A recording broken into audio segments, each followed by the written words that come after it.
Class 6 NCERT, old NCERT अभी खत्म करी है। सिविक्स के नाम से ये बुक जाती है। इस बुक के अंदर ज्यादातर टॉपिक्स हमारे पॉलिटी से रिलेटेड है। थोड़ा बहुत टचअप यहाँ पर हल्का फुल्का इकोनॉमिक्स को भी मिला है, थोड़ा बहुत हिस्ट्री, हल्का फुल्का जो हिस्टोरिकल चीजें हैं, तो जैसे इसमें अंबेडकर जी के बारे में और हमारी फ्रीडम स्ट्रगल और आजादी से पहले थोड़ा सा रिप्रेजेंटेशन या फिर राइट टू वोट का कितना अधिकार था लोगों पर, ये थोड़ा हिस्टोरिकल पॉलिटिकल कनेक्ट भी डाल रखा था इस पूरी एनसीईआरटी की क्लास के अंदर।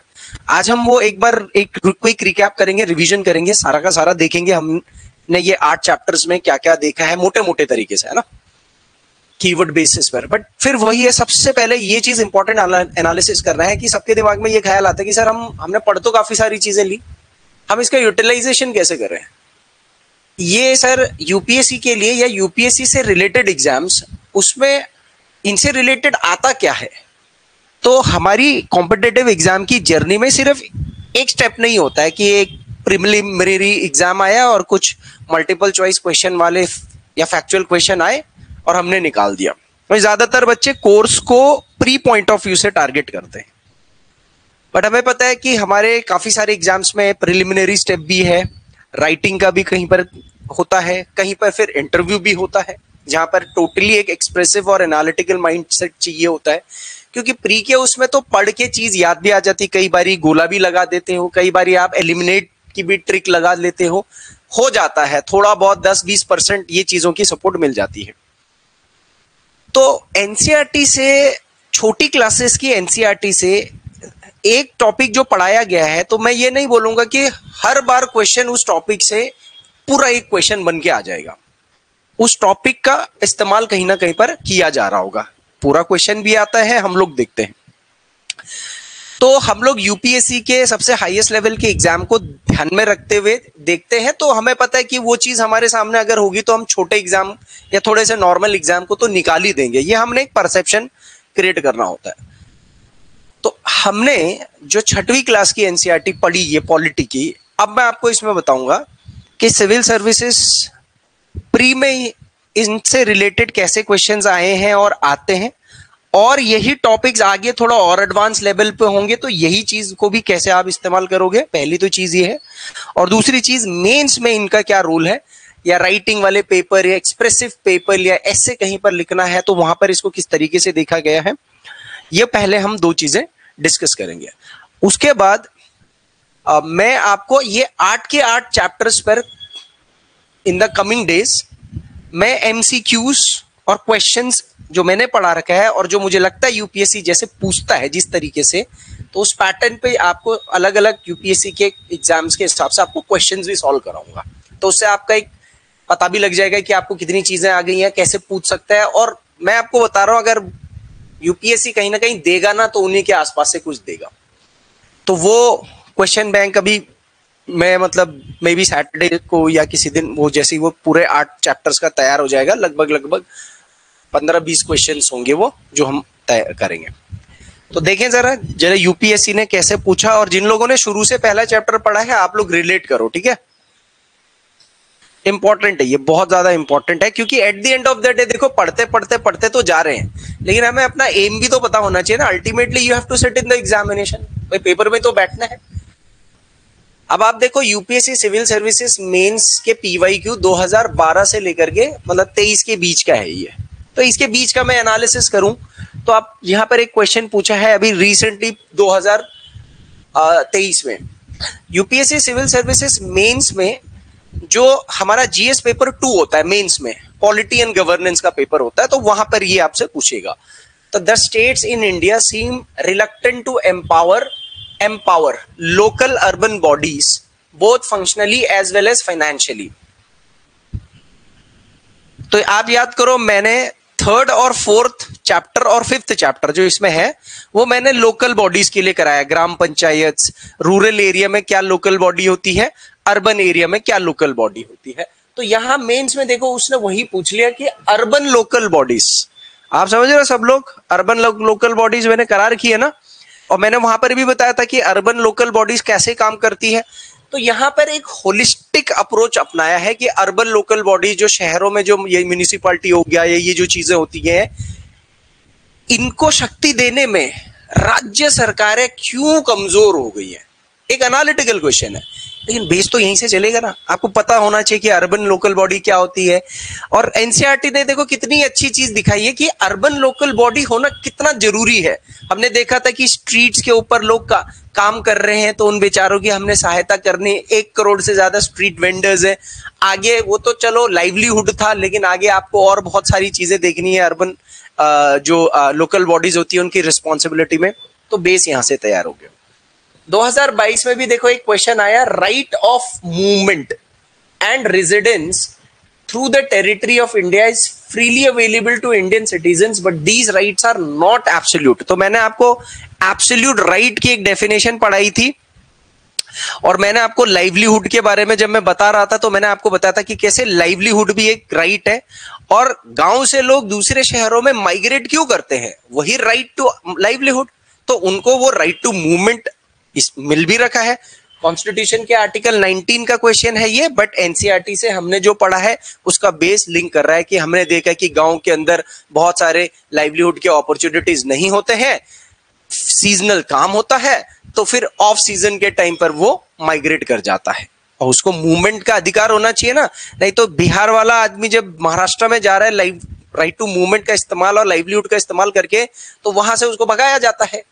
या ऐसे और शहर हर जगह पर होता है जहां किसी की मेजॉरिटी होती है ना, और वहां कोई बाहर से माइनॉरिटी वाला आकर के, minority in the sense, in any sense, caste से माइनॉरिटी हो सकता है, धर्म से माइनॉरिटी हो सकता है उस क्षेत्र के हिसाब से माइनॉरिटी हो, वो उसको भगाया जाएगा, उसको तड़ीपार किया जाएगा। सो यहां पर आप यूज कर सकते थे वो, to what extent in your opinion has the decentralisation of powers in India changed the governor landscape at grass roots. मैंने आपको वही पंचायत वाले चैप्टर में और अर्बन लोकल सेल्फ गवर्नेंस में अभी जो आगे और पढ़ना है, ये जो हमारे म्युनिसिपैलिटी और पंचायत वाला सिस्टम होता है ना, इसको ग्रास रूट लेवल की गवर्नेंस कहते हैं, क्योंकि जड़ पर, जमीन पर जो शासन का तंत्र होता है वो यही होता है।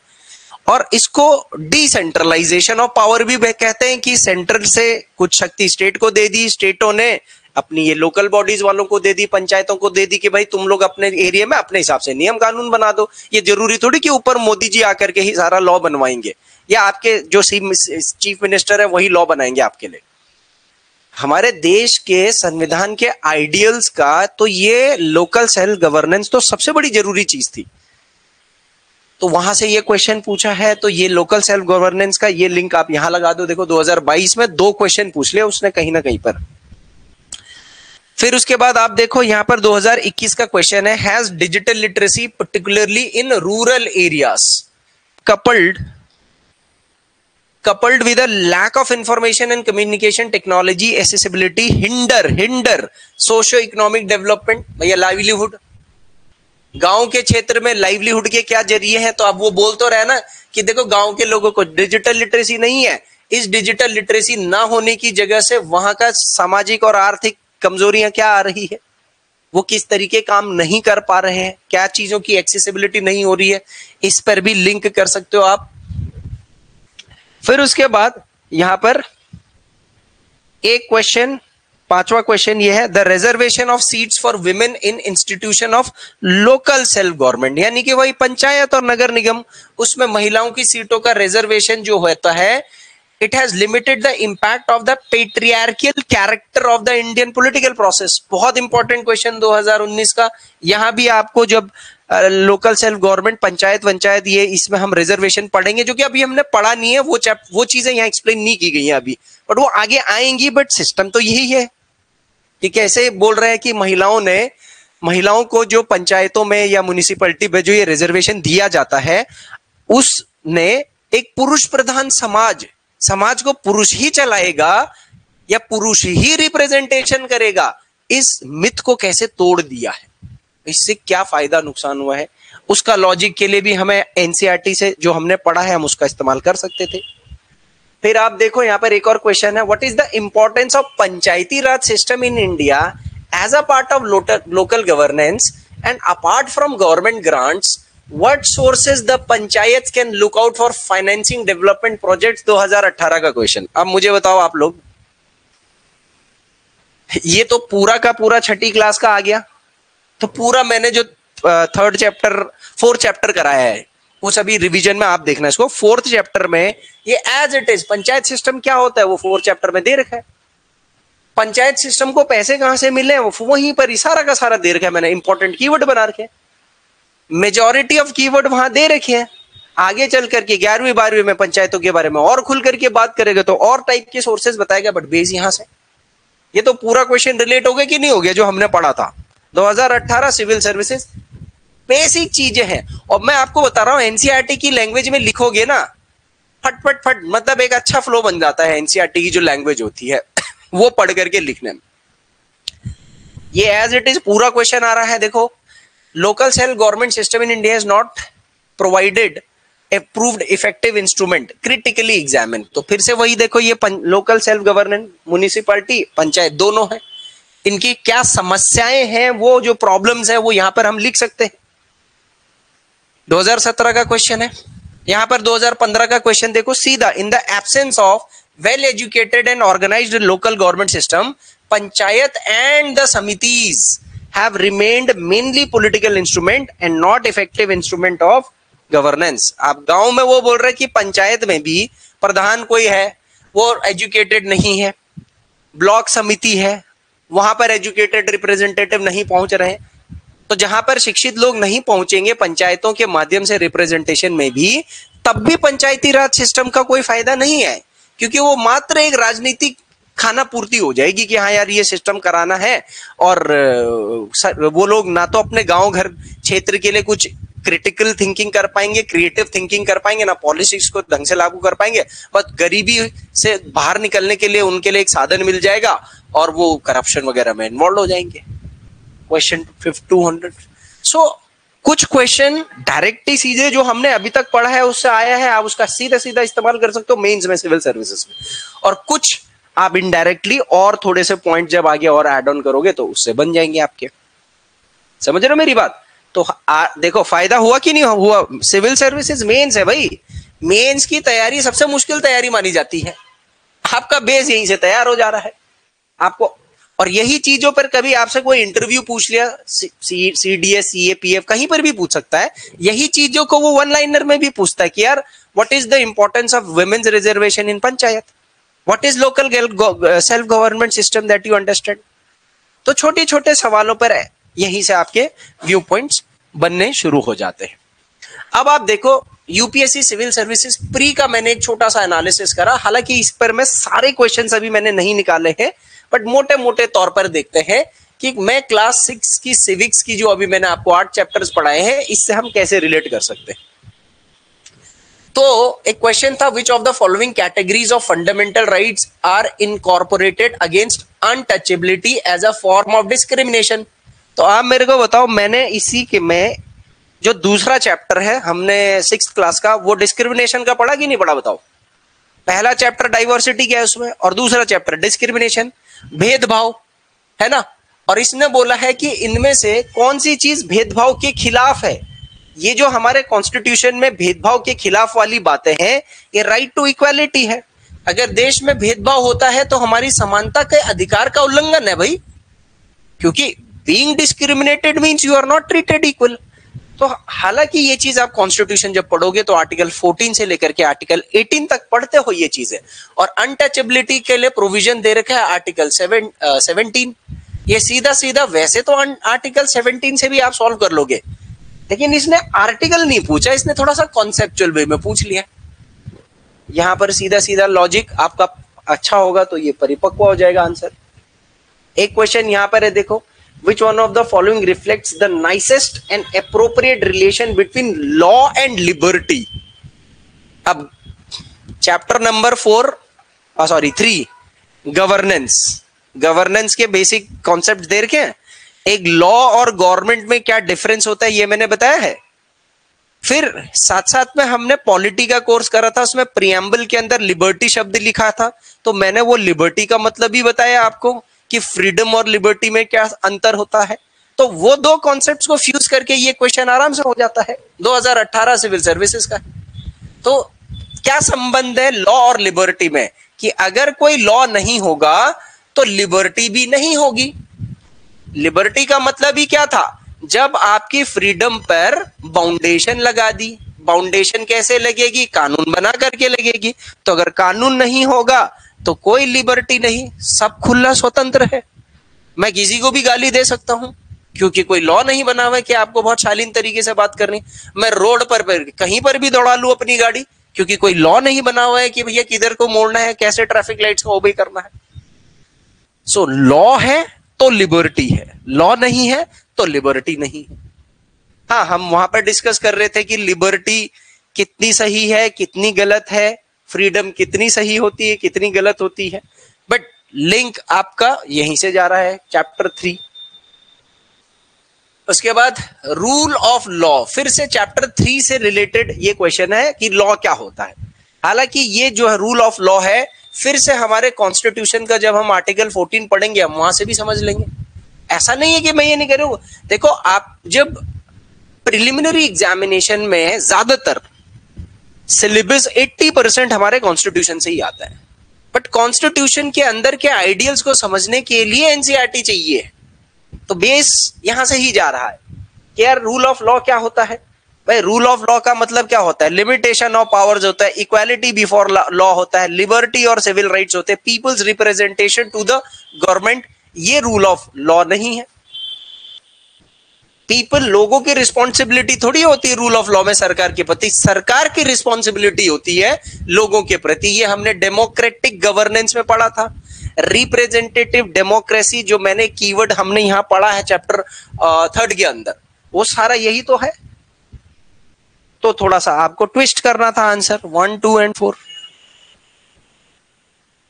फिर आप यहां पर देखिए, one of the implication of equality in society is absence of discrimination वाला चैप्टर को लगाओ यहां पर। हमने डिस्क्रिमिनेशन और इक्वालिटी में पढ़ा था रिलेशनशिप, क्या फर्क है या नहीं।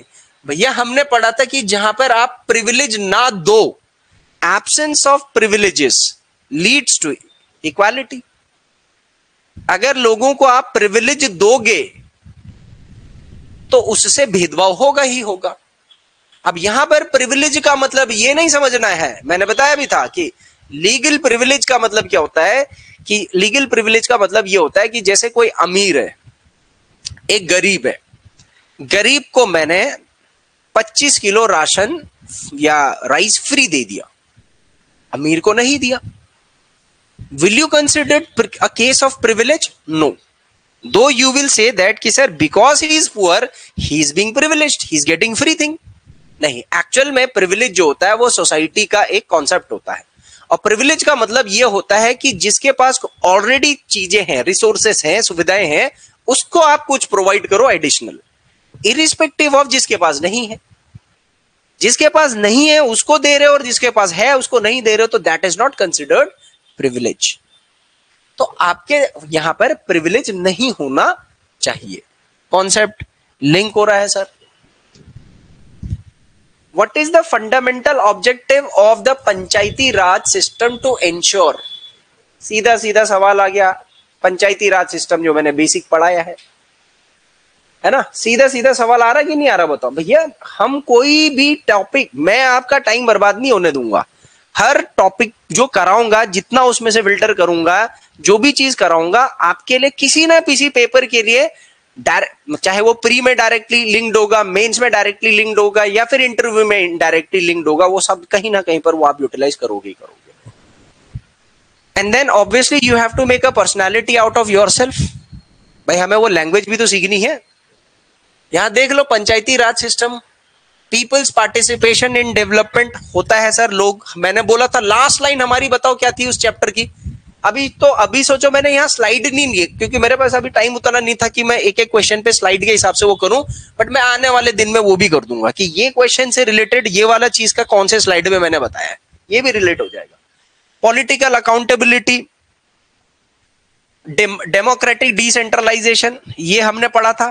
फाइनेंशियल, देखो पंचायती राज सिस्टम का मेन ऑब्जेक्टिव क्या था? सीधी चीज थी, ज्यादा से ज्यादा लोगों को अपने क्षेत्र के विकास के लिए लाना है, उनको रिप्रेजेंटेटिव सिस्टम से जोड़ना है। यही था हमारा मॉडल। बाकी फाइनेंस ये सब, ये तो सेकेंडरी थिंग थी। वो देखो यहां से question, people's participation in development and democratic decentralisation हो जाए, यानी लोकतंत्र जो है वो हमारे देश के कोने कोने तक जाए। सिर्फ ये नहीं है कि हमने कोई सेंट्रल लेवल पर गवर्नमेंट चुननी है, स्टेट लेवल पर गवर्नमेंट चुननी है। सर हम लोगों ने अपने गांव में, अपने शहर में भी सरकारें बनानी है, क्योंकि हम सबसे पहले जहां जुड़े हुए हैं वो अपने गांव या शहर से जुड़े हुए।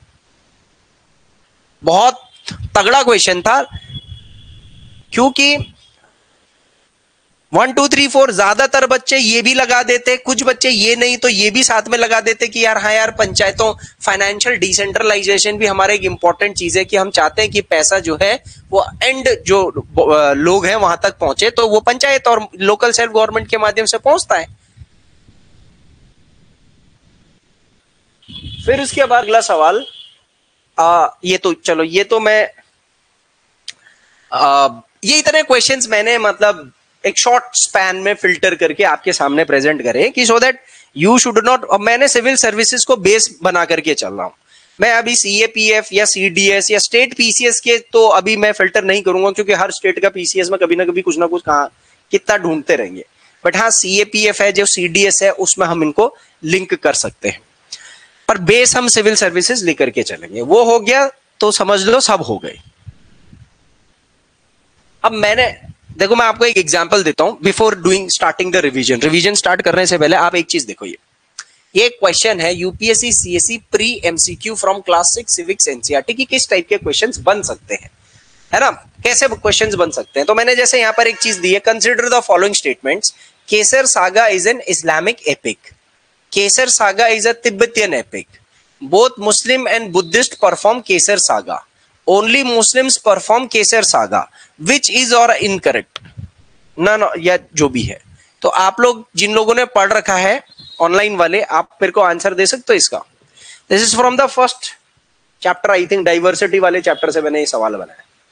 अब ऐसे ही और सवाल आपके सामने मैं और बना रहा हूं, 15 से 20 क्वेश्चंस मैं बनाऊंगा सारे 8 चैप्टर्स में से, क्लास 6 एनसीईआरटी, और उनको फिर मैं एक साथ कराऊंगा। ठीक है, वो मैं आपको पहले एज अ टेस्ट दूंगा। भाई मैं पहले आपको टेस्ट दूंगा ना, इनको करो, उसके बाद तब फिर मैं डिस्कस करूंगा उसको। बट मैं एक एग्जांपल दे रहा हूं। सो गाइस बताओ,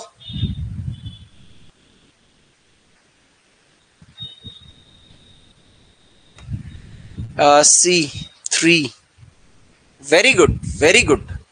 देखो यही तो फर्क होता है, कॉन्टिन्यूटी। केसर सागा इस्लामिक ग्रंथ नहीं है, ये हमने देखा था कि ये जो केसर सागा का ग्रंथ है, ये ग्रंथ तिब्बत में बहुत पॉपुलर है। ये एक तिब्बतन ग्रंथ है केसर सागा के नाम से, और इस ग्रंथ की जो नाटक है, कहानियां हैं, वो तिब्बत के अंदर आज एक कल्चर के रूप में मनाया जाता है, गाया जाता है, मनाया जाता है, डांस किया जाता है उस सेगा को लेकर के। और ये चीज सिर्फ तिब्बत के बुद्धिस्ट लोग ही नहीं, वहां के जो मुस्लिम्स हैं और बुद्धिस्ट हैं, वो दोनों लोग इस केसर सागा के ग्रंथ को खूब हर्ष उल्लास से, खुशी से मनाते हैं। उस सेगा की जो कहानियां हैं उनको नाटक या फिर डांस के फॉर्म में प्रेजेंट करते हैं, और एक कल्चर का हिस्सा बन जाता है।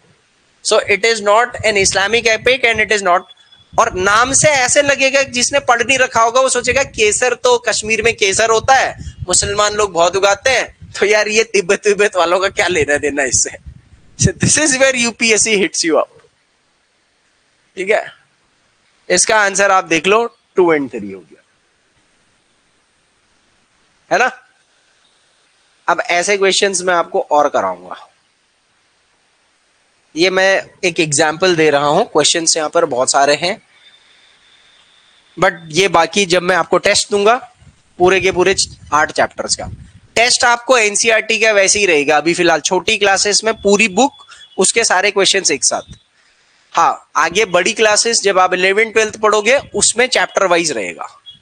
ठीक है, are you getting my point guys? चलो अब let's have a very quick revision. ठीक है, मतलब क्विक क्या ना, मतलब पूरा ही रिवीजन ही देखते हैं।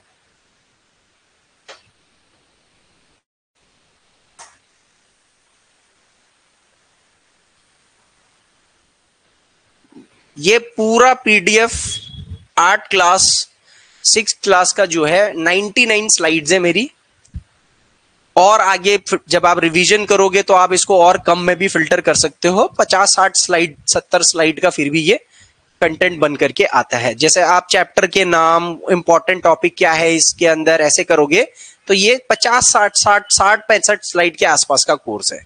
वो भी स्लाइड की मैं बात कर रहा हूं।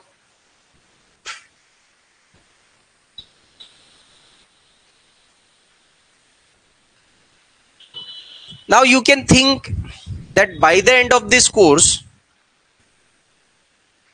how strong you can become in general studies. इसके बाद अब हम कल से ज्योग्राफी स्टार्ट करेंगे। तो ज्योग्राफी में डायरेक्ट क्वेश्चंस 6 से ही, मतलब चलो पॉलिटी तो कई बार इनडायरेक्ट भी यूज होती है। ज्योग्राफी एक ऐसा सब्जेक्ट होगा जहां पर 6 क्लास से ही पूरा क्वेश्चन भी बन जाता है, डायरेक्टली पूरा क्वेश्चन बन जाएगा। सो देखते हैं, let me load the slides.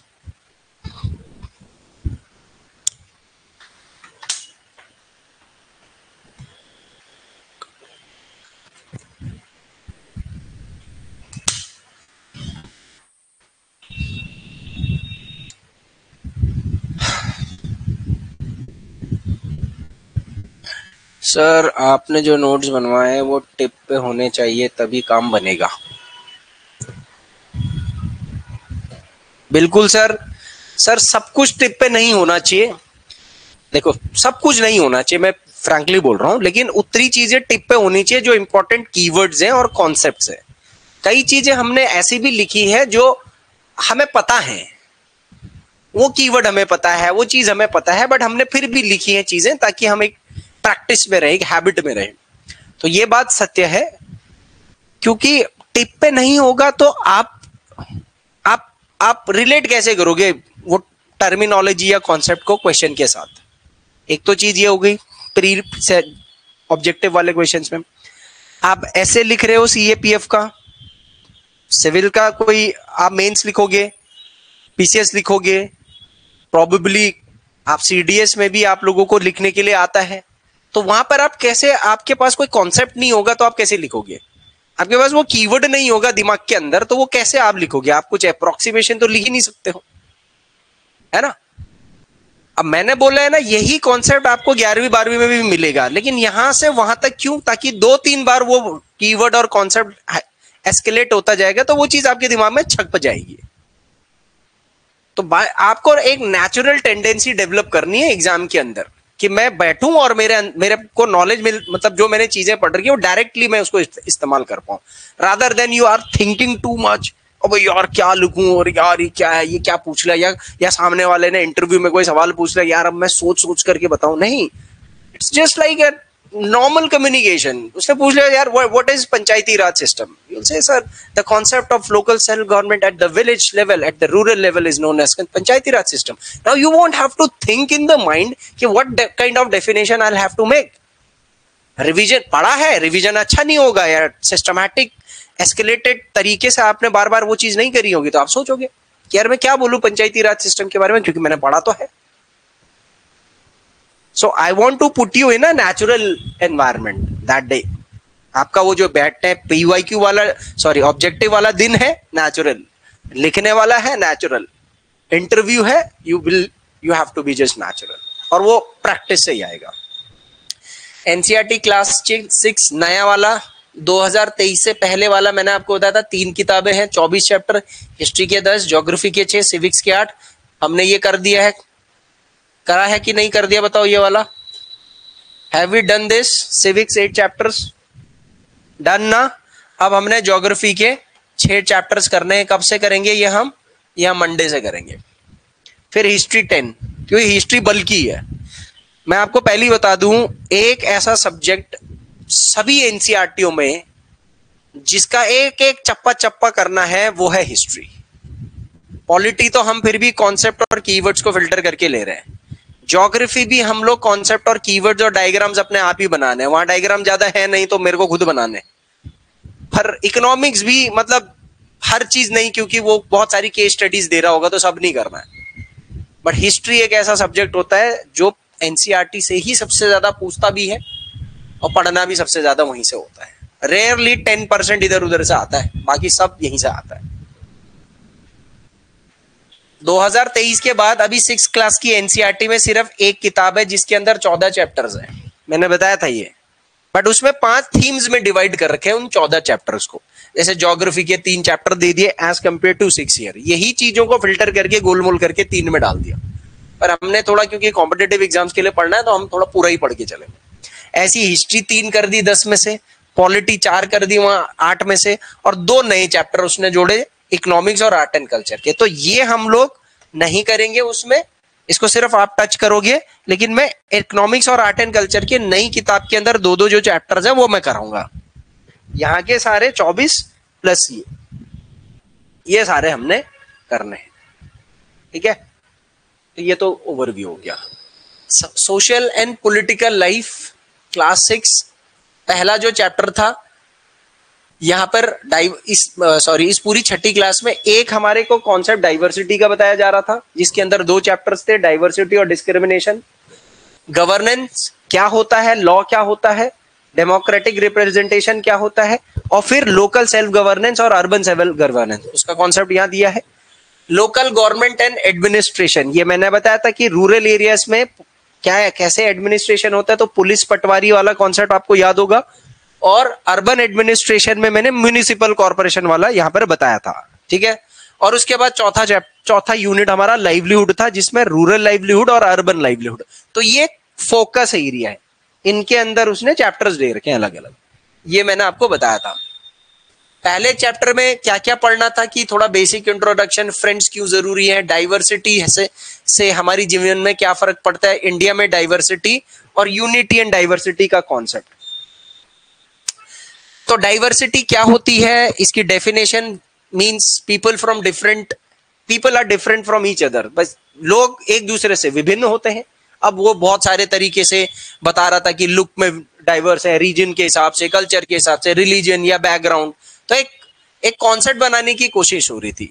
फिर मैंने आपको बताया था दोस्त बनाने की जरूरत क्या है, अलग अलग लोग, अलग अलग प्रॉपर्टी है, लेकिन जैसे ही आप दोस्त बन जाते हो तो आप एक दूसरे के साथ पॉजिटिव क्या करते हो, उसके डाइवर्सिटी को शेयर करते हो और अपनी डाइवर्सिटी को उसके साथ शेयर करते हो, तो एक अच्छा कल्चरल नेक्सस बनता है।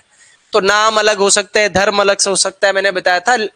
तो उससे आपके अंदर एक इनइक्वालिटी की फीलिंग जो है वो कम होती है।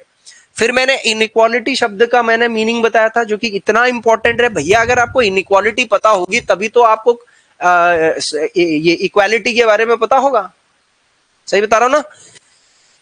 तो जब आपको इनइक्वालिटी नहीं पता है कि यार कैसे उत्पन्न होती है, मैंने उसमें बताया था इंडिया के अंदर सबसे बड़ा जो इनइक्वालिटी का कॉन्सेप्ट था वो हमारा कास्ट सिस्टम था, जो कि अभी भी एग्जिस्ट करता है।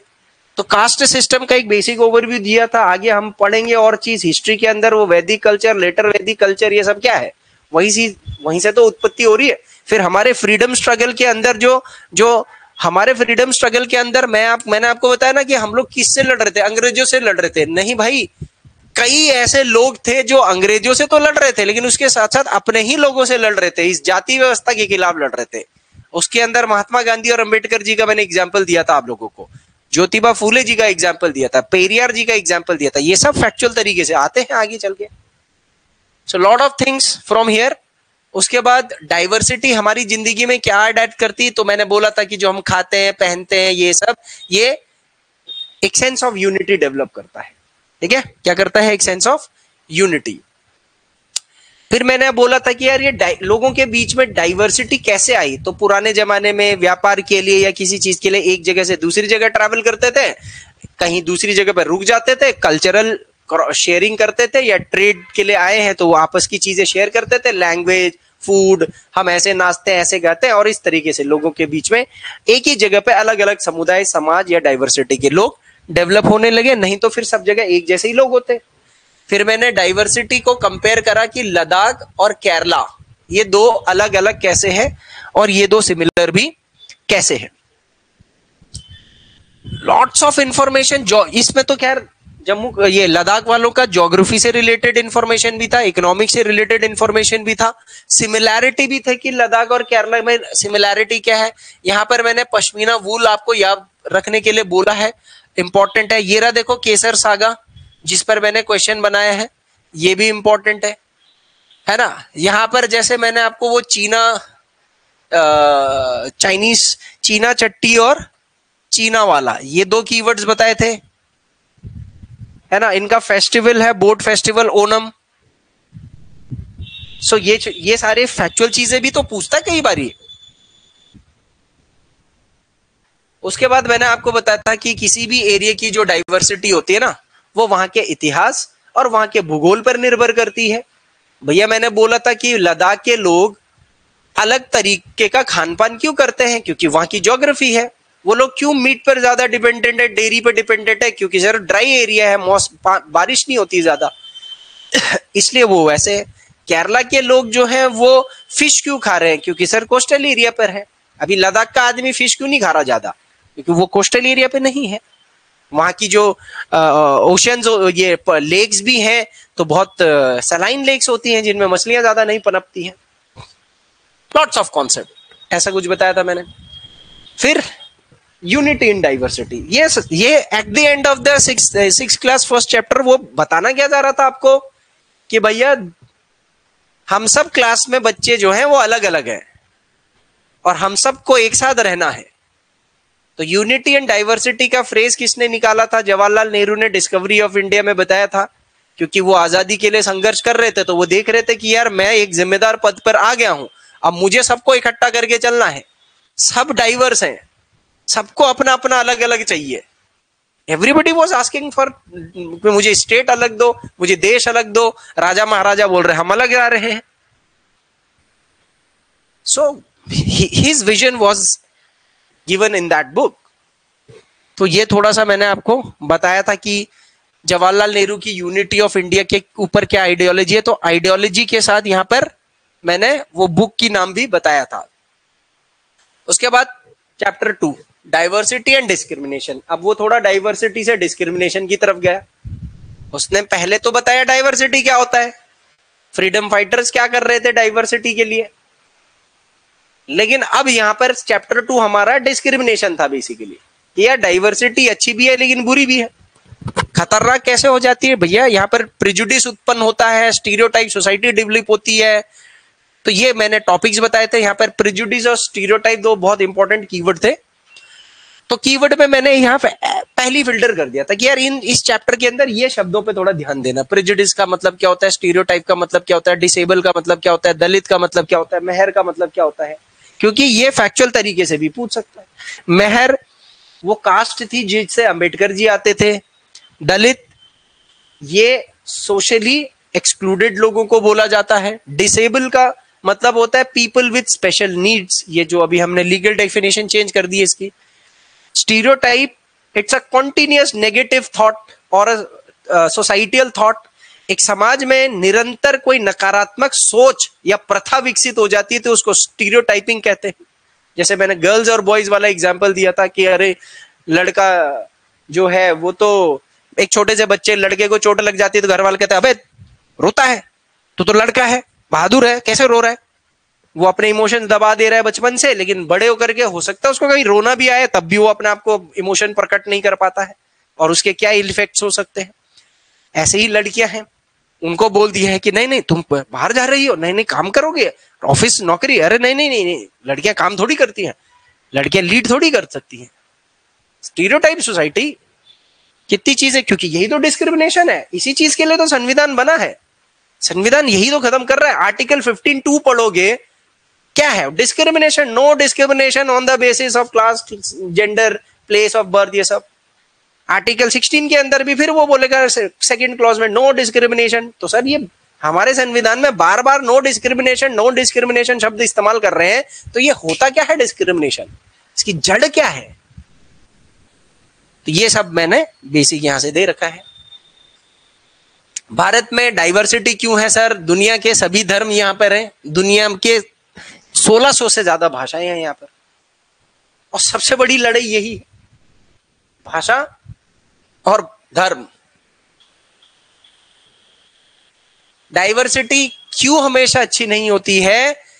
क्यों अच्छी नहीं होती है? क्योंकि मैंने आपको एक तर्क दिया था, क्योंकि लोग पसंद करते हैं, सेफ फील करते हैं जहां उन्हीं के जैसे हो। जहां उन्हीं के जैसे होंगे तो वो डाइवर्स तो नहीं हुए। जैसे ही वो दूसरा जैसा को किसी माहौल में चला जाएगा तो वो सेफ नहीं फील होगा। Like the Muslims don't prefer in the Hindu environment and Hindu don't prefer in the Muslim environment, ऐसा होता है। Christians don't prefer in the Muslim environment and Muslim don't prefer in the Hindu Christian environment। ऐसी चीजें होती। महाराष्ट्र वालों को बिहार के लोग हमारे अपने राज्य में पसंद नहीं आ रहे, तो ऐसे ही महाराष्ट्र वाले बिहार में जाएंगे तो बिहार के लोगों को भी पसंद में नहीं आएगा कि यार यहां आ रहे हैं। जैसे ही आप दूसरे के संसाधन और लोकल संसाधन, लोकल अधिकारों पर बाहर का आदमी भी उसको कंज्यूम करने लग जाएगा, पंगा वहीं पर पड़ना शुरू हो जाएगा सर। तब कोई नहीं है सर किसी का। इसीलिए लोकल चीज क्यों इंपॉर्टेंट होती है। लोकल से ही स्टेट बनेगा, स्टेट से कंट्री बनेगा और कंट्री से कोई ग्रुप बनेगा कोई। प्रेजुडिस का मतलब क्या होता है? इसकी बेसिक डेफिनेशन मैंने बताई थी कि टू जज अदर्स नेगेटिवली। सिंपल चीज, दूसरों को नेगेटिव दृष्टिकोण से देखना, ये प्रेजुडिस होता है। दूसरे की डाइवर्सिटी, डिसेबिलिटी, वीकनेस, कई चीजों के उस बेसिस पर ये प्रेजुडिस डेवलप होता है। जैसे भाषा, जैसे होता है ना सोसाइटी के अंदर, हम लोग बोलते नहीं अरे इसको तो हिंदी भी बोलनी नहीं आ रही ढंग से, अरे इसको तो इंग्लिश भी प्रोनाउंस भी नहीं कर पा रहा है, ये है ना। जैसे हम बोलते हैं स्टूडेंट्स, बोल गए स्टूडेंट्स, ये तो स्टूडेंट बोल रहा है, और हम बोलेंगे स्टूडेंट्स। अंग्रेज बोलेगा है वो लुक एट हिम स्टूडेंट्स। तो हर किसी का अपना एक एक्सेंट है, वहीं पर हो गया मजाक। ऐसी धर्म, colour of skin, place of region, अरे ये तो पहाड़ का है, ये तो पहाड़ी है, ये तो मद्रासी है, मैं तो बंगाली है, मैं तो बिहारी है। दिल्ली वाला बोलेगा सबको कि ये तो बंगाली है, क्योंकि वहां सब धर्म के होते हैं। और दिल्ली वाला जो है मुंबई में जाता है तो कहता है भाई ये तो दिल्ली का है। Like this. सो इसका इंपैक्ट क्या होता है प्रेजुडिस का? आप अगर समाज में प्रेजुडिस करोगे तो दुख पहुंचाओगे। You will hurt the other person by judging him on his clothes, or his accent, his color of skin, his place of birth, or maybe his clothes. ये नहीं होना चाहिए। डिस्क्रिमिनेशन, यहां पर कौन प्रोटेक्ट करेगा उस बच्चे को, उस बंदे को? Constitution, that's where laws are being made. Stereotype का मतलब क्या था? वही प्रेजुडिस की सोच।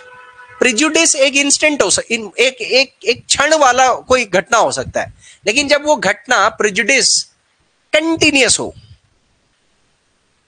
एक पीढ़ी दर पीढ़ी हो जाए, एक कम्युनिटी फॉलो करने लग जाए और जनरेशन टू जनरेशन हो जाए, पूरी सोसाइटी मान रही है उस चीज को, तो जब ये प्रेजुडिस की सोच बड़ी हो जाती है, ठीक है ना, ध्यान देना, प्रेजुडिस की सोच, प्रेजुडिस और स्टीरियोटाइप में सिर्फ इंटेंसिटी का फर्क है, क्वांटिटी और ड्यूरेशन का फर्क है। प्रेजुडिस एक क्षण, एक बार आपने बोल दिया अरे भाई यार तो बेकार दिख रहा है, मे बी अगली बार ना बोलो आप, लेकिन स्टीरियोटाइप बार बार बोला जा रहा है, उसको सब बोल रहे हैं, पीढ़ी दर पीढ़ी बोल रहे हैं। तो वो जो चीज जिसकी नेगेटिव इंटेंसिटी, जो चीज एक प्रथा का रूप ले लेती है, बेशक वो लोग सोचेंगे कि ये सही है, बट शायद वो दूसरे के लिए सही ना हो, ऐसी चीज को स्टीरियोटाइप कहते हैं। तो फिक्स्ड नेगेटिव माइंडसेट हो गया ना, सेट हो गया, जेंडर हो गया, लोगों की डिसेबिलिटी हो गई, अरे ये तो बहुत गिट्ठा सा है, ये क्या ओलंपिक में तू मेडल ले करके आएगा, कल देख लो वो जो 5 फुट 4 फुट के आदमी ने गोल्ड निकाल दिया ओलंपिक, पैरा ओलंपिक में, चाहे वो पैरा ओलंपिक था बट नीरज चोपड़ा नहीं ला पाया gold. Likewise belonging to weak region, colour complexion, economic condition, कई कारण हैं स्टीरियोटाइपिंग होने के। ये मैंने आपको चीजें बताई थी। डिसेबल का मतलब क्या होता है sir? This is very important, क्योंकि जब आप ये कॉन्स्टिट्यूशन पढ़ोगे तो फिजिकली आपको पता है ना कि जो हमारा नौकरियों का सिस्टम होता है उसमें रिजर्वेशन होता है, और उसके अंदर डिसेबल्ड वालों को भी रिजर्वेशन होता है। फिजिकली जो चैलेंज होता है उसके लिए क्या परिभाषा है। तो मैंने आपको जनरल मीनिंग आप ऑक्सफोर्ड उठा करके डालोगे तो क्या निकलता है, पर्सन विद फिजिकल और मेंटल एबिलिटी, इंपेयर्ड फिजिकल और मेंटल एबिलिटी। नया टर्म क्या है, पर्सन विद स्पेशल नीड्स, जिसको विशेष ध्यान की जरूरत है समाज की तरफ से, ना कि नेग्लेक्ट। पहले घर में कोई डिसेबल बच्चा पैदा हो जाता है ना, समाज में कोई डिसेबल पैदा हो जाता है तो उसको ध्यान नहीं देते, उसकी तरफ ज्यादा ध्यान ही नहीं देते थे। अरे छोड़ो ना, कौन घुमाने ले जाएगा, कौन इसको दुनिया दिखाएगा। आजकल क्या है, सरकार मदद, क्योंकि चलो घर वाले करे ना करे जैसे भी, पर सरकार बोल रही कि भैया इसको मैं थोड़ा इसके खान पान भी दूंगा, इसको नौकरी भी दूंगा, है ना, इसको मेडिकल फैसिलिटी भी दूंगा, इसके लिए टूल्स और रिसोर्सेज भी दूंगा। क्यों दूंगा, सरकार क्यों दे रही है उसको एक्स्ट्रा, क्योंकि उसको जरूरत है भैया, स्पेशल नीड है। आपको क्यों नहीं सरकार स्पेशल नीड दे रही है, क्योंकि आप किस्मत से अच्छे हो, आपके मेंटल और फिजिकल उसमें कोई बाधा नहीं है। Are you getting my point. और पहले चल हट, तू तो ऐसा है, अरे तू तो अंधा है, अरे तू तो काना है, अरे तू तो लंगड़ा है, अरे तू तो चल नहीं सकता, छोड़ो यहीं रहे। So that society needs to be change. तो वो आपको बता रहे हैं कि भाई देखो, डिसेबल को नेगेटिव मत लो, आपके ही मन में आ जाएगा डिसेबल का मतलब, विकलांग का मतलब होता है जिसको विशेष ध्यान और की जरूरत है। और मैं आपको बता रहा हूं, आप बचपन से जब ये चीज सीखोगे, 6वीं में भी सीखोगे, 8वीं में भी सीखोगे, 12वीं में भी सीखोगे, तो आपका जो चेतन है, जो आपका सोसाइटी के प्रति काम करने का मेंटल लेवल 11वीं 12वीं में डेवलप होता है, उससे पहले नहीं होता है। तब आपको लगेगा कि यार when you will see some disable road crossing the road, आप उसको नेग्लेक्ट नहीं करोगे, आपके मन में उसको देखते special need, I have to go and help her. आप समझ रहे हो, आप अपने ऑफिस में गए, आपको डिसेबल दिखा, स्पेशल नीड, चल I will help you out. ये होता है सोसाइटी। अभी डिस्क्रिमिनेशन क्या होता है, उसकी डेफिनेशन बताई थी, भेदभाव, when you stop, when you prevent और when you do not allow others to do certain activity. सीधे किसी को रोकना, है ना, किसी को रोकना वही तो है, या नहीं करने देना। भाई तुम ऐसे हो, तुम वैसे हो, तुम ये नहीं कर सकते, तुम वो नहीं कर सकते। जैसे तुम लड़की हो, तुम नौकरी नहीं कर सकती हो, डिस्क्रिमिनेशन से। तुम लड़के हो, ऐसा नहीं वो बोल रहे कि लड़कियों के साथ, तुम लड़के हो, तुम कठोर हो, तुम रो नहीं सकते हो। अरे भैया, क्राइंग इज एन इमोशन, तो तुम रो नहीं सकते हो। अरे भाई ये लड़की है, ये यही बर्तन धोएगी।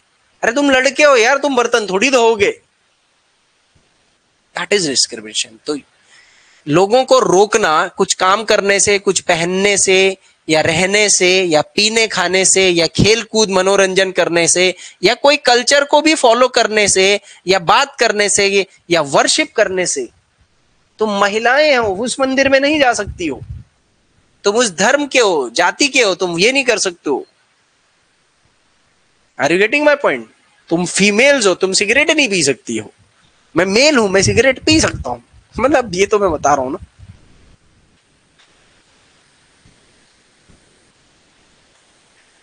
रोकते पता नहीं क्यों होंगे। फिर वहां वेस्टर्न कल्चर, क्योंकि ये हमारा कल्चर है, हम बोल देते हैं। तो भैया जब धर्म और कल्चर दो चीजें सामने आ जाती है ना, तो फिर नमस्ते कर देना चाहिए, डिबेट वही खत्म कर देनी चाहिए। प्रेजुडिस का मतलब क्या था, जज negatively, stereotype, it's a collective and continuous negative mindset. ये बड़ी चीज है, और यही दोनों किस चीज को जन्म देती है। आपसे सिंपल सी चीज पूछी कि भेदभाव क्यों होता है समाज में। अगर मैं आपसे ऐसी जनरल क्वेश्चन पूछ लूं कि यार there is a lot of discrimination on the society, why this discrimination is happening. Sir, जिसने एनसीईआरटी नहीं पढ़ी होगी ना, वो गोल गोल इधर उधर जनरल आंसर देगा। आंसर वो भी देगा क्योंकि पता उसे भी है, और आंसर वो भी देगा जो पढ़ करके गया है, जिसको पता है कि सवाल पूछ सकता है तो मुझे कैसा देना है। तो एक चीज आपका थोड़ा सा पिक्चराइज करो। आप अगर अभी आपको नहीं पता होता कि यार भेदभाव क्यों होता है, तो आप बोलते सर भेदभाव इसलिए होता है क्योंकि लोग अलग अलग धर्म के होते हैं इसलिए भेदभाव हो जाता है, क्योंकि सर लोग ना अलग अलग जाति के होते हैं इसलिए भेदभाव हो जाता है। अरे धर्म अलग होना, जाति अलग होना, वो तो डिस्क्रिमिनेशन है। दैट इज द एग्जाम्पल कि ठीक है वो उनका बेस है, but what is the logic behind discrimination. आप समझ रहे हो। भाई कोई सिचुएशन, आप तो सिचुएशन बता रहे हो कि सर ये सिचुएशन है डिस्क्रिमिनेशन की, लेकिन क्यों वो लॉजिकल, क्यों वो कॉन्सेप्चुअल चीज क्या है, उस चीज से क्या ऐसा हो जाता है जिससे डिस्क्रिमिनेशन पैदा हो जाए? क्योंकि धर्म अलग होने से जरूरी थोड़ी डिस्क्रिमिनेशन हो। हम तो नेगेटिव वे में देख रहे हैं ना कि जब डाइवर्सिटी पॉजिटिव है तो वो भी अच्छा होता है। भाई धर्म अलग होना भी कई बार अच्छा हो जाता है कि लोग उस धर्म की अच्छी बातें यहाँ डाल देते हैं, इसका वहां डाल देते हैं, तो एक भाईचारा बन भी जाता है कई बार। लेकिन खराब क्या है, जब अलग अलग धर्म होने के कारण लोगों के मन में कीड़ा आ जाए, नेगेटिविटी आ जाए। वही अलग अलग को उस पॉजिटिव भी ले सकता था, वही अलग अलग चीज को उसने नेगेटिव लेना शुरू कर दिया। तो जैसे ही उसने नेगेटिव और वही चीज प्रथा हो गई, तो फिर क्या हो गया? डिस्क्रिमिनेशन। वो आपसे पूछेगी sir discrimination arises out of a prejudice and stereotype society. ये एक मेरी लाइन आप अपने दिमाग में छाप लो। एक बात बताओ, मैं आपको बोलूं कि sir discrimination is because of religion sir, people are of different religion sir, discrimination, people are of gender sir, different gender, there is discrimination. Look at this answer. ये आंसर ऐसा लग तो रहा हाँ कुछ बता रहा है, लेकिन वो मैं जिस चीज को ढूंढना चाह रहा हूं यूपीएससी वाला, वो उसको मिल नहीं रहा।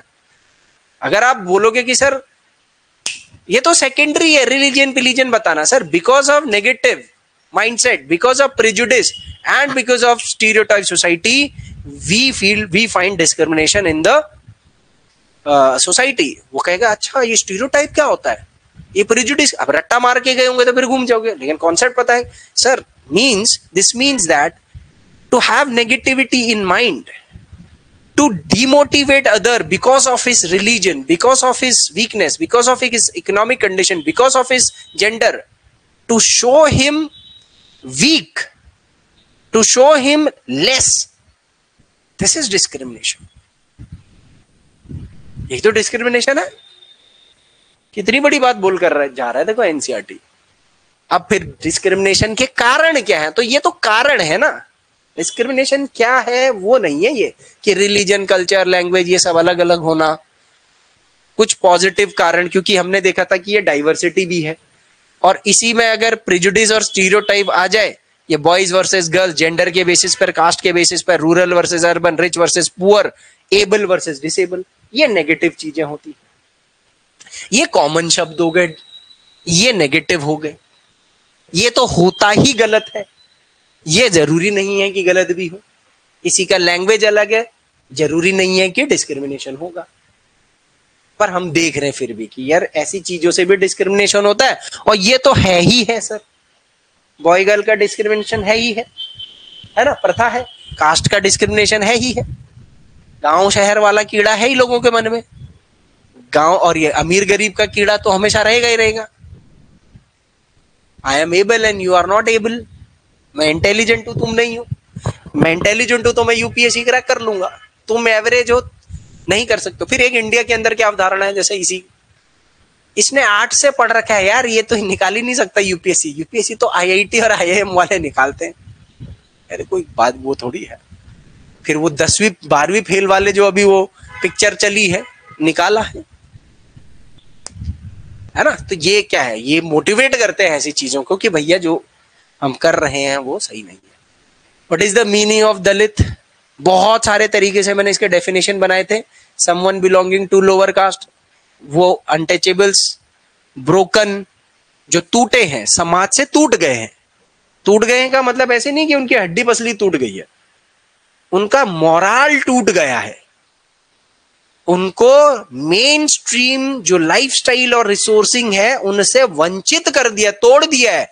क्या था, गांव में एक कुआं है, सवर्ण जाति के हायर कास्ट के लोग पानी भर रहे हैं मजे से, लोअर कास्ट को बोला ये कुएं से तू पानी नहीं भरेगा। Basic necessity of life was water and they were deprived of it. तो कहीं कहीं पर तो हमको लगेगा भी यार खराब भी था, और कहीं कहीं पर सही भी लगता है कई लोगों को। सो सरकार ने इनको क्या नाम दिया है, शेड्यूल्ड कास्ट, है ना। और ये मैंने जनरलाइज करके कंक्लूड करा कि भैया जो ब्रोक हैं बेचारे, प्रेजुडिस हो रहा है, डिस्क्रिमिनेशन हो रहा है, या जो भी हो रहा है। What is dual discrimination? भैया कभी कभी समाज के अंदर किसी आदमी की ना बहुत बुरी हालत होती है और डुअल क्या, ट्रिपल चर्पल, पता नहीं कितने टाइप के डिस्क्रिमिनेशन हो सकते हैं लाइफ के अंदर।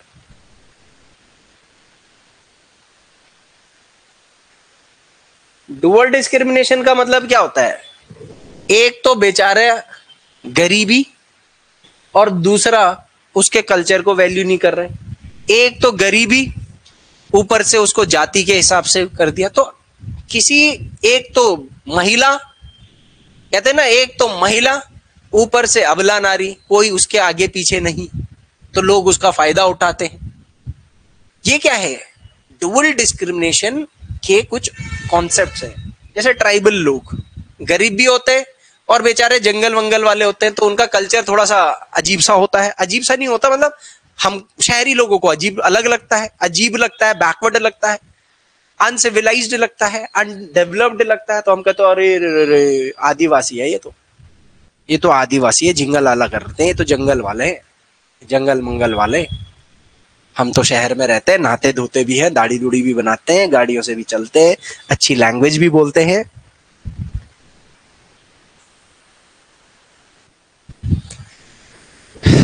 कितनी अच्छी अच्छी चीजें बताई। उसके बाद फिर उसी डिस्क्रिमिनेशन वाले सेकंड चैप्टर का रिवीजन चल रहा है आज। अंबेडकर जी का एक्सपीरियंस, क्योंकि अंबेडकर जी की कहानी को इसलिए बताया जा रहा है ताकि लोग थोड़ा सा इमोशनली सोचे।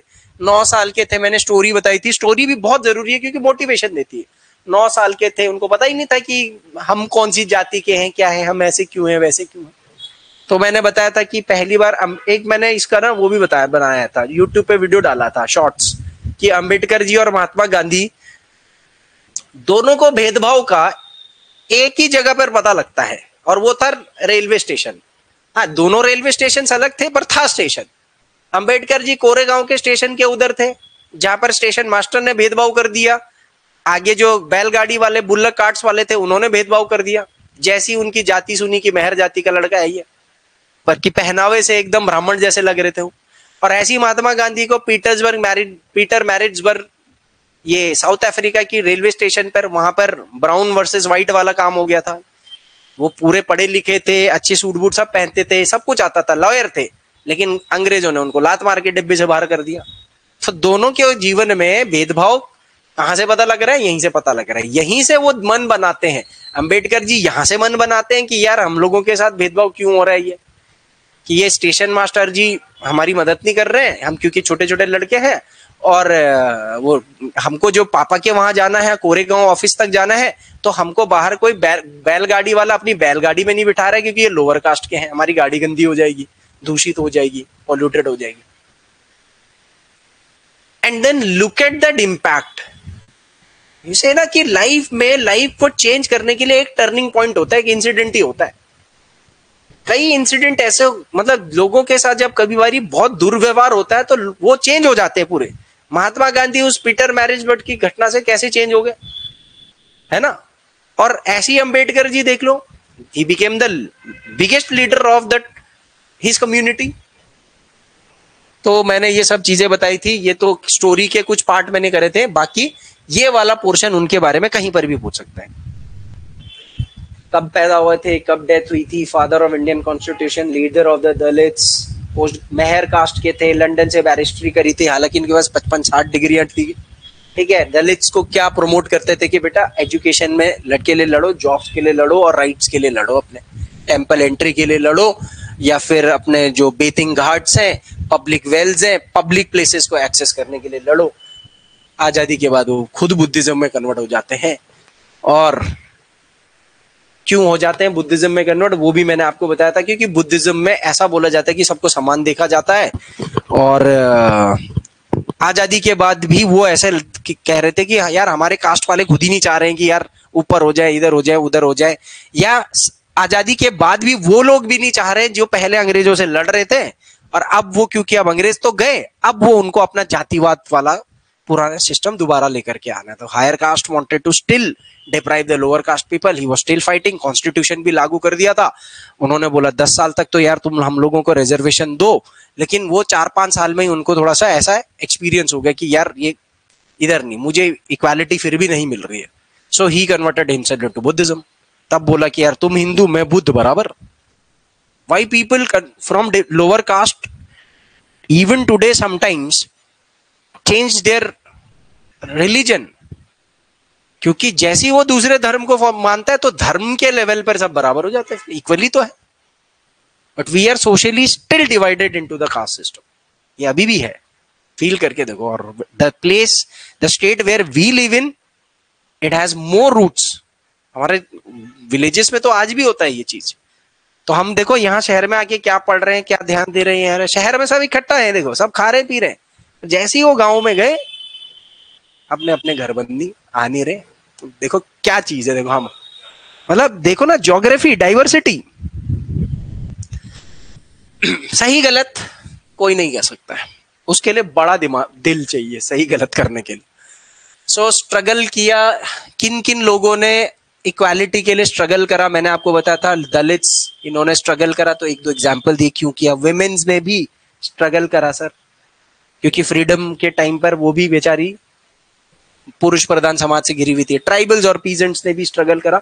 इन लोगों ने अपना जो मनी लेंडर से छुटकारा पाना, या फिर high interest rate, land revenue बहुत ज्यादा, तो ये सब हमारे फ्रीडम फाइटर्स के लोगों का विजन क्या था, ये बहुत इंपॉर्टेंट था। क्योंकि सर आप अगर हमारे फ्रीडम फाइटर्स का विजन नहीं समझोगे ना, मैं सही बता रहा हूं, भारत कहीं और चला जाएगा, बिखर जाएगा। वो जो जुड़ाव फ्रीडम फाइटिंग के टाइम पर सदियों से जो व्यवस्था चली हुई आ रही थी, और अंग्रेजों के उसमें जो हुआ, तो वो फ्रीडम स्ट्रगल के टाइम पर एक हमारी हिस्ट्री, हमारा उस समय का जो चल रहा था, और फ्यूचर, सब कुछ दांव पे था उस टाइम पर। तो वो आइडियल्स अगर जाएंगे तो फिर इंडिया इंडिया नहीं रह पाएगा शायद। हमको इनइक्वालिटी खत्म करनी है, फ्रीडम ऑफ वर्क, गवर्नमेंट मतलब अपॉर्चुनिटी की राइट देने हैं, अनटचेबिलिटी को खत्म करना है, वो गरीब और जो मार्जिनलाइज्ड हैं, जिनको कुछ नहीं मिल रहा है, उनके हितों के लिए लड़ रहा है। हमारी जो डाइवर्सिटी है उसी में हमारी इक्वालिटी है, इसको हमने रिस्पेक्ट करना है, टॉलरेंस रखना है। सेक्युलरिज्म क्या होता है? Tolerance, respect for all religion होना चाहिए, कोई कंपल्शन नहीं होना चाहिए। कंपल्शन का मतलब कि आप, कोई आदमी बोलेगा मैं इस धर्म का हूं, सब पे ये धर्म लगाओ, बोलेगा मैं इस जाति का हूं, सब पे ये चीजें लागू करो। कोई बोलेगा मैं ये विचार रखता हूं, तो यही विचार सबको फॉलो करना है। That should not be there. और वो हम आगे कॉन्स्टिट्यूशन जब पढ़ रहे हैं ना, तो आगे हम देखते रहेंगे वो चीज। पर यहां का पढ़ा हुआ होगा तो जल्दी समझ में आ जाएगा। मतलब वहां आर्टिकल 14, 15, 16, 17 ये सब फंडामेंटल राइट्स पढ़ाने के लिए लंबे सारी कहानियां, केस स्टडीज बताने की जरूरत नहीं पड़ेगी। आप इजीली लिंक कर लोगे कि अच्छा सर ये बात हो रही। अंत में एक लाइन बोली थी कि ये जो भारत है, इसकी यूनिटी का सबसे मुख्य कारण क्या है? आपसे पूछ लेगा, अरे मतलब यूपीएससी ना सरफिरा होता है। मतलब वो आप सोचोगे नहीं कि एनसीईआरटी से क्वेश्चन पूछ लेगा, बट वो पूछ लेता है। पूछ लेगा what is the most important element of Indian unity. खराब क्वेश्चन है क्या? पूछना बताओ। भारत इतनी विविधताओं का देश है, इस विविधता अनेकता में भी भारत की एकता क्यों है? सर एक ही सोच है हमारी, live together plus respect each other, tolerance, respect and tolerance. Because of this only we are intact. और जैसे ही ये रिस्पेक्ट और टॉलरेंस थोड़ा इधर उधर हो जा रहा है, तराजू ऊपर नीचे हो जाएगा, हो ही जाएगा। आपस में लड़ाई झगड़े, दंगे फसाद, कराने वाले का कुछ नहीं जाएगा, ना उसके संगठन का कुछ जाएगा शायद, ना उसका कुछ जाएगा बड़ा, करने वालों का बहुत कुछ चला जाएगा, जाता भी है। At the end of the day who suffers? The common people, they are the one who will suffer. So this is the thing that is keeping Indian unity intact. ये हमने पढ़ा था सर। प्रेजुडिस का मतलब stereotype, disabled, दलित, इसके छोटे छोटे ये मैंने वो बताए थे। कोई चैप्टर 3 गवर्नेंस। अब था कि गवर्नेंस, सरकार क्यों चाहिए, कितने लेवल की गवर्नमेंट होती है, लॉ और गवर्नमेंट क्या होता है, कितने टाइप की गवर्नमेंट है इंडिया में, है ना। लेवल ऑफ गवर्नमेंट अलग होती है और टाइप ऑफ गवर्नमेंट अलग होती है। और डेमोक्रेटिक गवर्नमेंट क्या होती है, क्योंकि वो हमारे देश में है तो हमें उसका बेस पता होना चाहिए। यहाँ पर बहुत सारे मैंने कीवर्ड्स अलग कर दिए थे। गवर्नमेंट का मतलब, लॉ का मतलब, democracy, monarchy, representative democracy, universal adult franchise और सफरेज। इन टर्मिनोलॉजीज का मैंने आप लोगों को बखूबी अच्छे से मतलब बताए थे। देखते हैं, थोड़ा सा लेते हैं, क्योंकि शुरुआत के चैप्टर्स आपके मिस हो गए थे ना, तो थोड़ा आपको आइडिया आ जाएगा आप लोगों को। भैया सरकार क्यों चाहिए होती है? ताकि डिसीजन ले पाए, कोई तो डिसीजन ले समाज के लिए, कुछ एक्शन ले सके, या जनता के लिए सेवाएं, सर्विसेज, नागरिकों को खाना, हेल्थ, सुरक्षा, डेवलपमेंट, फ्यूचर, बाउंड्रीज की प्रोटेक्शन, लॉ एंड ऑर्डर, ये सब चीजों के लिए क्या होती है? सरकार होती है। नहीं तो हर आदमी अपने में सरकार बन जाएगा, है ना? ऐसा हो सकता है? नो। गवर्नमेंट इसलिए चाहिए because you want to organise, you want to make rules, you want to execute rules, you want to control, you want to protect the people. भैया लोगों को अगर ऑर्गेनाइज करना है, लोगों को के लिए कानून बनाने हैं, लोगों के लिए कानून जो बनाए हैं उनको एग्जीक्यूट भी तो करना है ना, लोगों को कंट्रोल भी करना है और लोगों को बचाना भी है। ऐसे कितनी चीजों के लिए आप सरकार बनाते हो बताओ? अगर सरकार नहीं हुई तो बताओ क्या होगा? बेशक सरकारें भ्रष्ट होती हैं, वो अलग चीज है, मगर फिर भी बनानी तो पड़ेगी।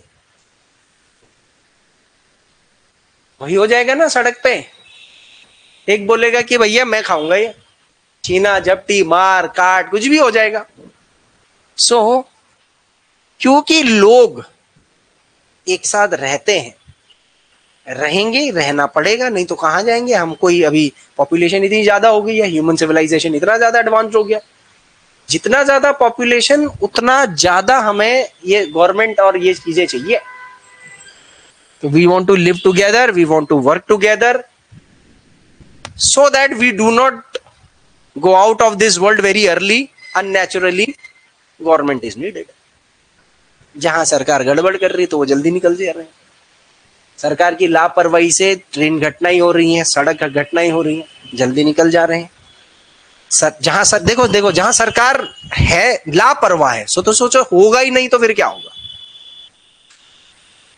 तो तीन तरीके की जनरली यहां पर गवर्नमेंट्स होती हैं। एक होती है लोकल लेवल, फिर स्टेट लेवल, फिर national level.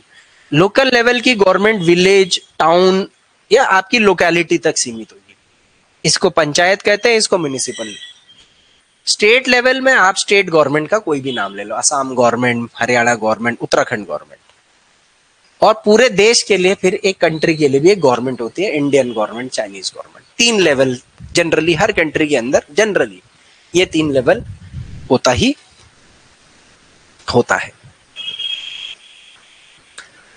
Loss and government, government's power to make decision. देखो जो सरकार होती है ना, जनता उसको एक ताकत देती है। जनता, क्योंकि डेमोक्रेटिक उसकी बात करेंगे ना, तो जनता ही उसको क्या देगी? ताकत देगी।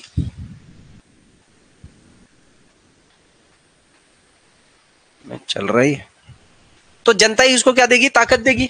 मतलब अभी ऐसा सोच के चल रहा है 6th क्लास में कि सरकार कानून बनाती है, पर जब हम आगे थोड़ा और आएंगे तो हमें पता लगेगा कि यार जो चुनी हुई सरकार है वही खाली कानून, वो सिर्फ वही कानून नहीं बनाती है, एक व्यवस्था होती है पार्लियामेंट या असेंबली। तो उस पार्लियामेंट और असेंबली का सरकार भी हिस्सा होती है। तो अभी हम ये लॉ बनाते हैं, इनको कुछ डिसीजन लेने होते हैं।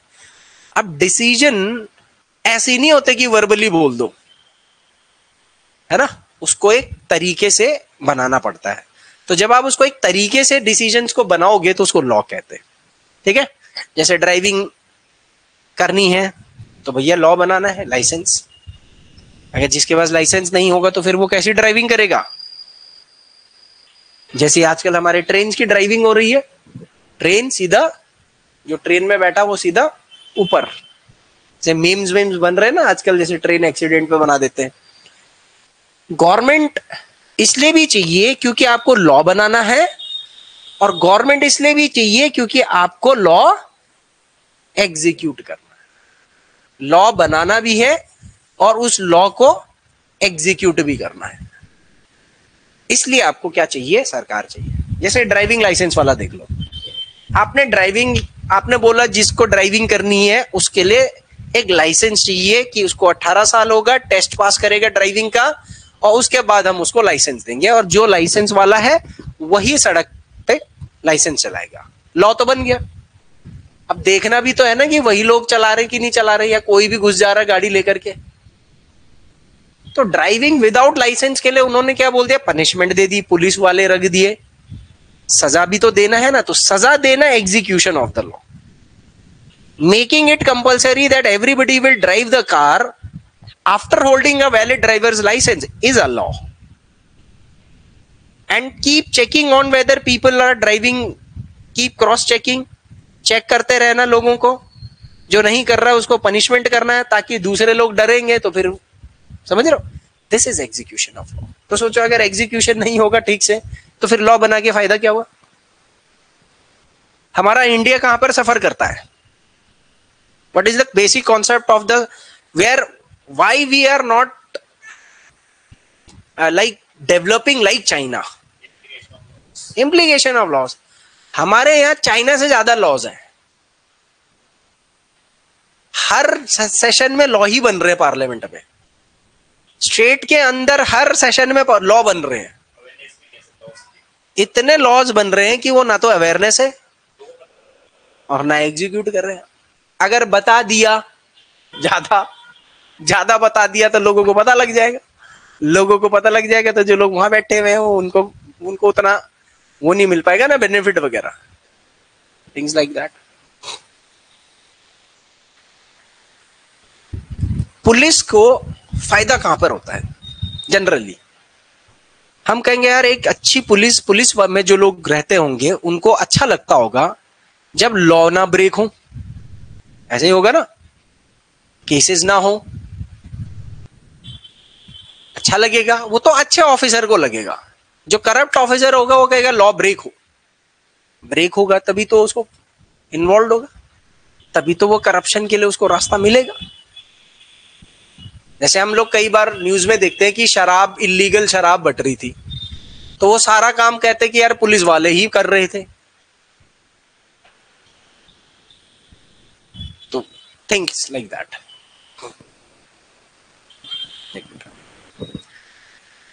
People versus government. देखो यहां पर मैंने बताया था कि लोग ही सरकार को चुनते हैं, और लोग अगर सेटिस्फाइड ना हो सरकार से तो वो उस सरकार के खिलाफ कोर्ट में भी जा सकते हैं। They can go to the, if people are not satisfied with the government, they can take against the government by approaching to the court and the court orders. तो यहाँ पर एक छोटा सा एंगल हमने ये भी लिया था कि मतलब लोगों से सरकार बनती है और सरकार यूनानिमस नहीं होती है, it is responsible to the people. Types of government, एक होता है डेमोक्रेसी, एक होता है मोनार्की। 6th क्लास है, 12th तक आते आते आपको 15-20 तरीके के बता देगा वो।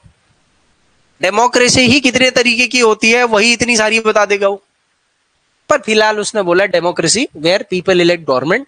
यहां पर इलेक्ट वर्ड याद रखना है बस। और यहां पर नॉमिनेट या सेल्फ पावर। राजा, मोनार्की क्या होता है, राजतंत्र, जहां राजा को नॉमिनेट कर दिया जाता है, नाम पुकार दिया जाता है कि ये राजा है। या तो वो हेरिडिटरी होगा क्योंकि उसके बाप दादा भी राजा थे, और या तो फिर उसने कुछ 10-5 लोगों को, पावरफुल लोगों को अपने साथ ले लिया, उस एरिया पे हड़प लिया, उन्होंने बोला ये राजा। तो नॉमिनेट ही तो कर रहे हैं उसको, है ना। तो डिफरेंस मैंने यहां पर लिखा है। इसके पास खुद की पावर है डिसीजन बनाने की, राजा के पास खुद की पावर होती है ना, या तो वो अपने थोड़े 2-4 चेले चपाटों से सलाह लेगा। बट क्या डेमोक्रेसी के अंदर गवर्नमेंट के पास खुद की पावर होती है सर डिसीजंस बनाने की, बताओ? नहीं होती है सर। लोगों के बिहाफ पर लॉज बनाए जाते हैं sir. Modi government abolished 370 provisions. क्यों? क्योंकि उन्होंने बोला हम 370 हटा देंगे, आपने उनको चुना, ऐसा वो बोला जा रहा। उन्होंने बोला हम राम मंदिर बना देंगे, आपने उनको चुना, उन्होंने बनवा दिया, चाहे जैसे भी बना, वो कोर्ट से हुआ या जैसे हो। मतलब मैं एक एग्जांपल दे रहा हूं। या फिर बहुत सारे गवर्नमेंट एजेंसीज का प्राइवेटाइजेशन कर दिया है सरकार ने, एयरपोर्ट्स का प्राइवेटाइजेशन कर दिया, ट्रेन का प्राइवेटाइजेशन कर रहे हैं। कई लोगों को पसंद नहीं आ रहा है तो ऑपोजिशन वाले कह रहे कि नहीं यार हम दोबारा से सरकारीकरण करेंगे। कल की डेट में किसी को वो सरकार ऐसे बोलने वाले पसंद आ जाते हैं, वो उनको चुनाव में जिता देंगे। सो व्हाट हैपेंस, डेमोक्रेसी में सरकार जो होती है ना वो लोगों के हिसाब से काम करती है। तो डेमोक्रेटिक गवर्नमेंट क्या होता है? A government which is ruled by the, जिसमें लोगों का रूल होता है लेकिन लोग डायरेक्टली रूल नहीं करते हैं, वो एक रिप्रेजेंटेटिव को चुनते हैं, तो उसको रिप्रेजेंटेटिव डेमोक्रेसी कहते हैं। This is a very very important keyword. हाँ हो गए, भाग जा रहा है, ठीक है।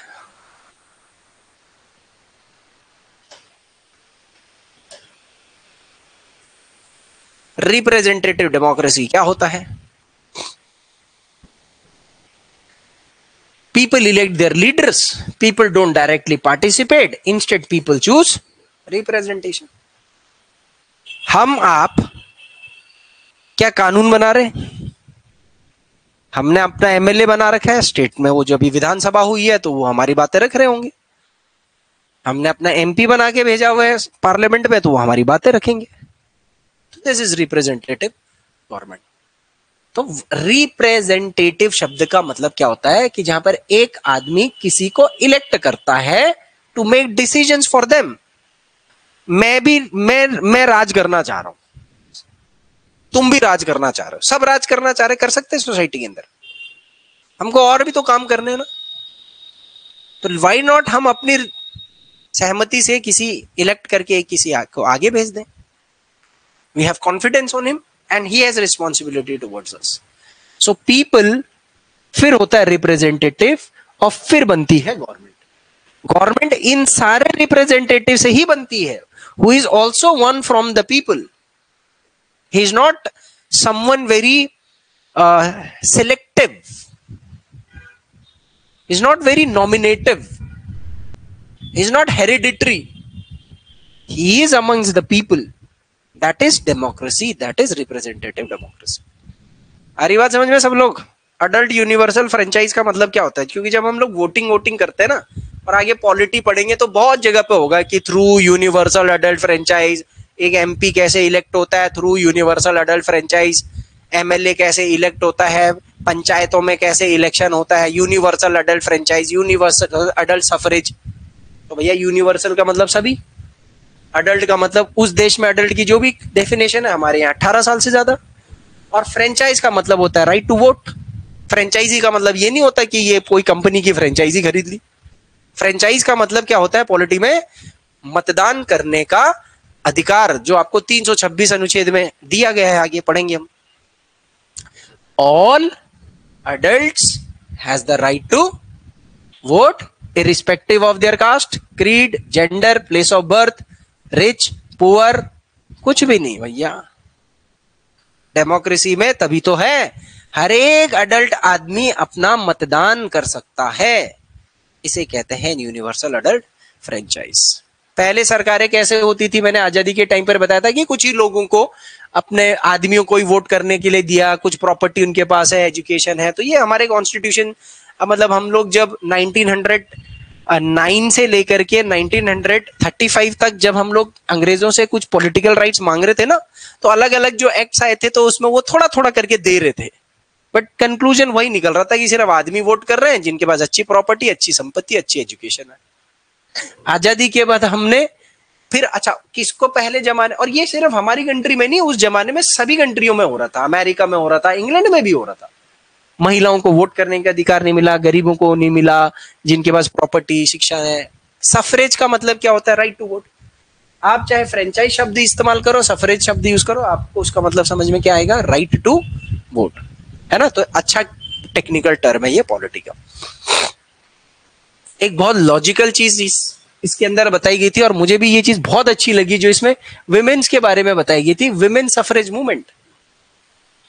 महिलाओं ने जीवन में इससे बड़ा अधिकार क्या होगा जो महिलाओं को मतदान का अधिकार मिले। अपने मनपसंद का आदमी या रिप्रेजेंटेटिव भेजेंगी ऊपर, जो उनके हक के लिए लड़ेगी, उनकी बातों के लिए लड़ेगी। सोचो अमेरिका, इंग्लैंड, इन सब ने वोट सिस्टम तो निकाल दिया था, लेकिन वुमेन्स को तब भी नहीं दिया voting system. World war one के टाइम पर ये वोटिंग, मैंने इसका लॉजिक बताया था कि वर्ल्ड वॉर टाइम के पर कैसे महिलाओं को वोटिंग का अधिकार मिला।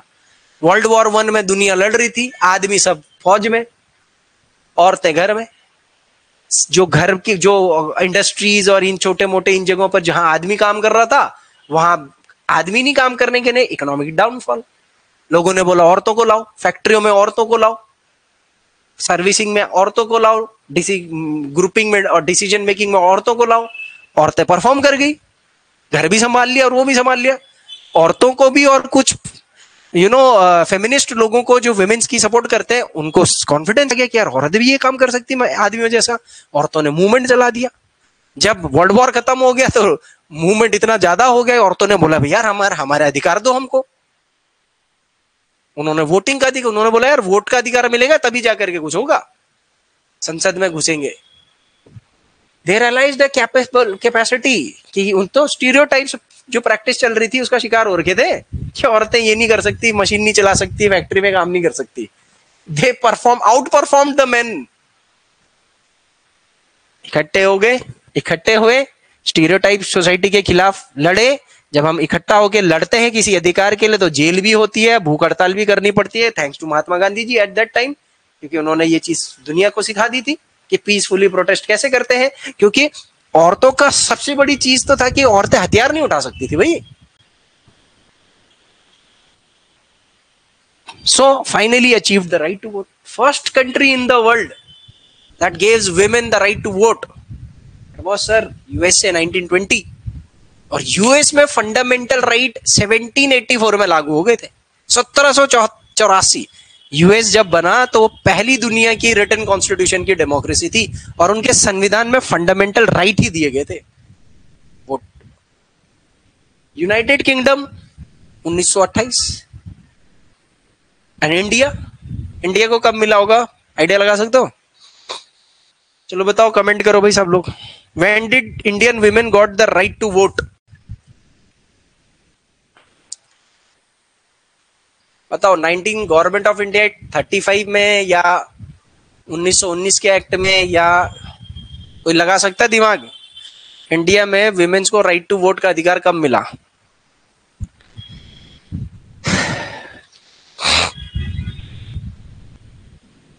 ऐसे सवाल पर तो घेरता है आदमी को। And this type of basic knowledge makes you different from the other. अब आप यूज करो ना, घर में जाकर के देखो कि विमेन्स को कितना इंपॉर्टेंट है राइट टू वोट। सो मैं इसका आंसर बता रहा हूं, सब दिमाग खुजा रहे अभी। संविधान जब लागू हुआ 326 26 जनवरी 1950, उसी के बाद। वोटिंग हिस्ट्री इन इंडिया, पहले सिर्फ कुछ ही लोगों को, फिर गांधी जी का मैंने बताया था कि यार गांधी जी ने बोला कि यार यूनिवर्सल अडल्ट फ्रेंचाइज होना चाहिए, जो बात उन्होंने एक किताब के अंदर लिखी अपनी यंग इंडिया जो है, ये आपको वैसे भी याद रखना है, 1931 गांधी जी से रिलेटेड। तो गांधी जी की कुछ बातें मैंने बताई थी। और उसके बाद फिर unit 2 local government and administration, तो पंचायती राज system, rural administration, urban administration, ये कुछ चीजें बताई थी। थोड़ा सा, अरे ये तो बहुत लंबा चला गया यार आज का क्लास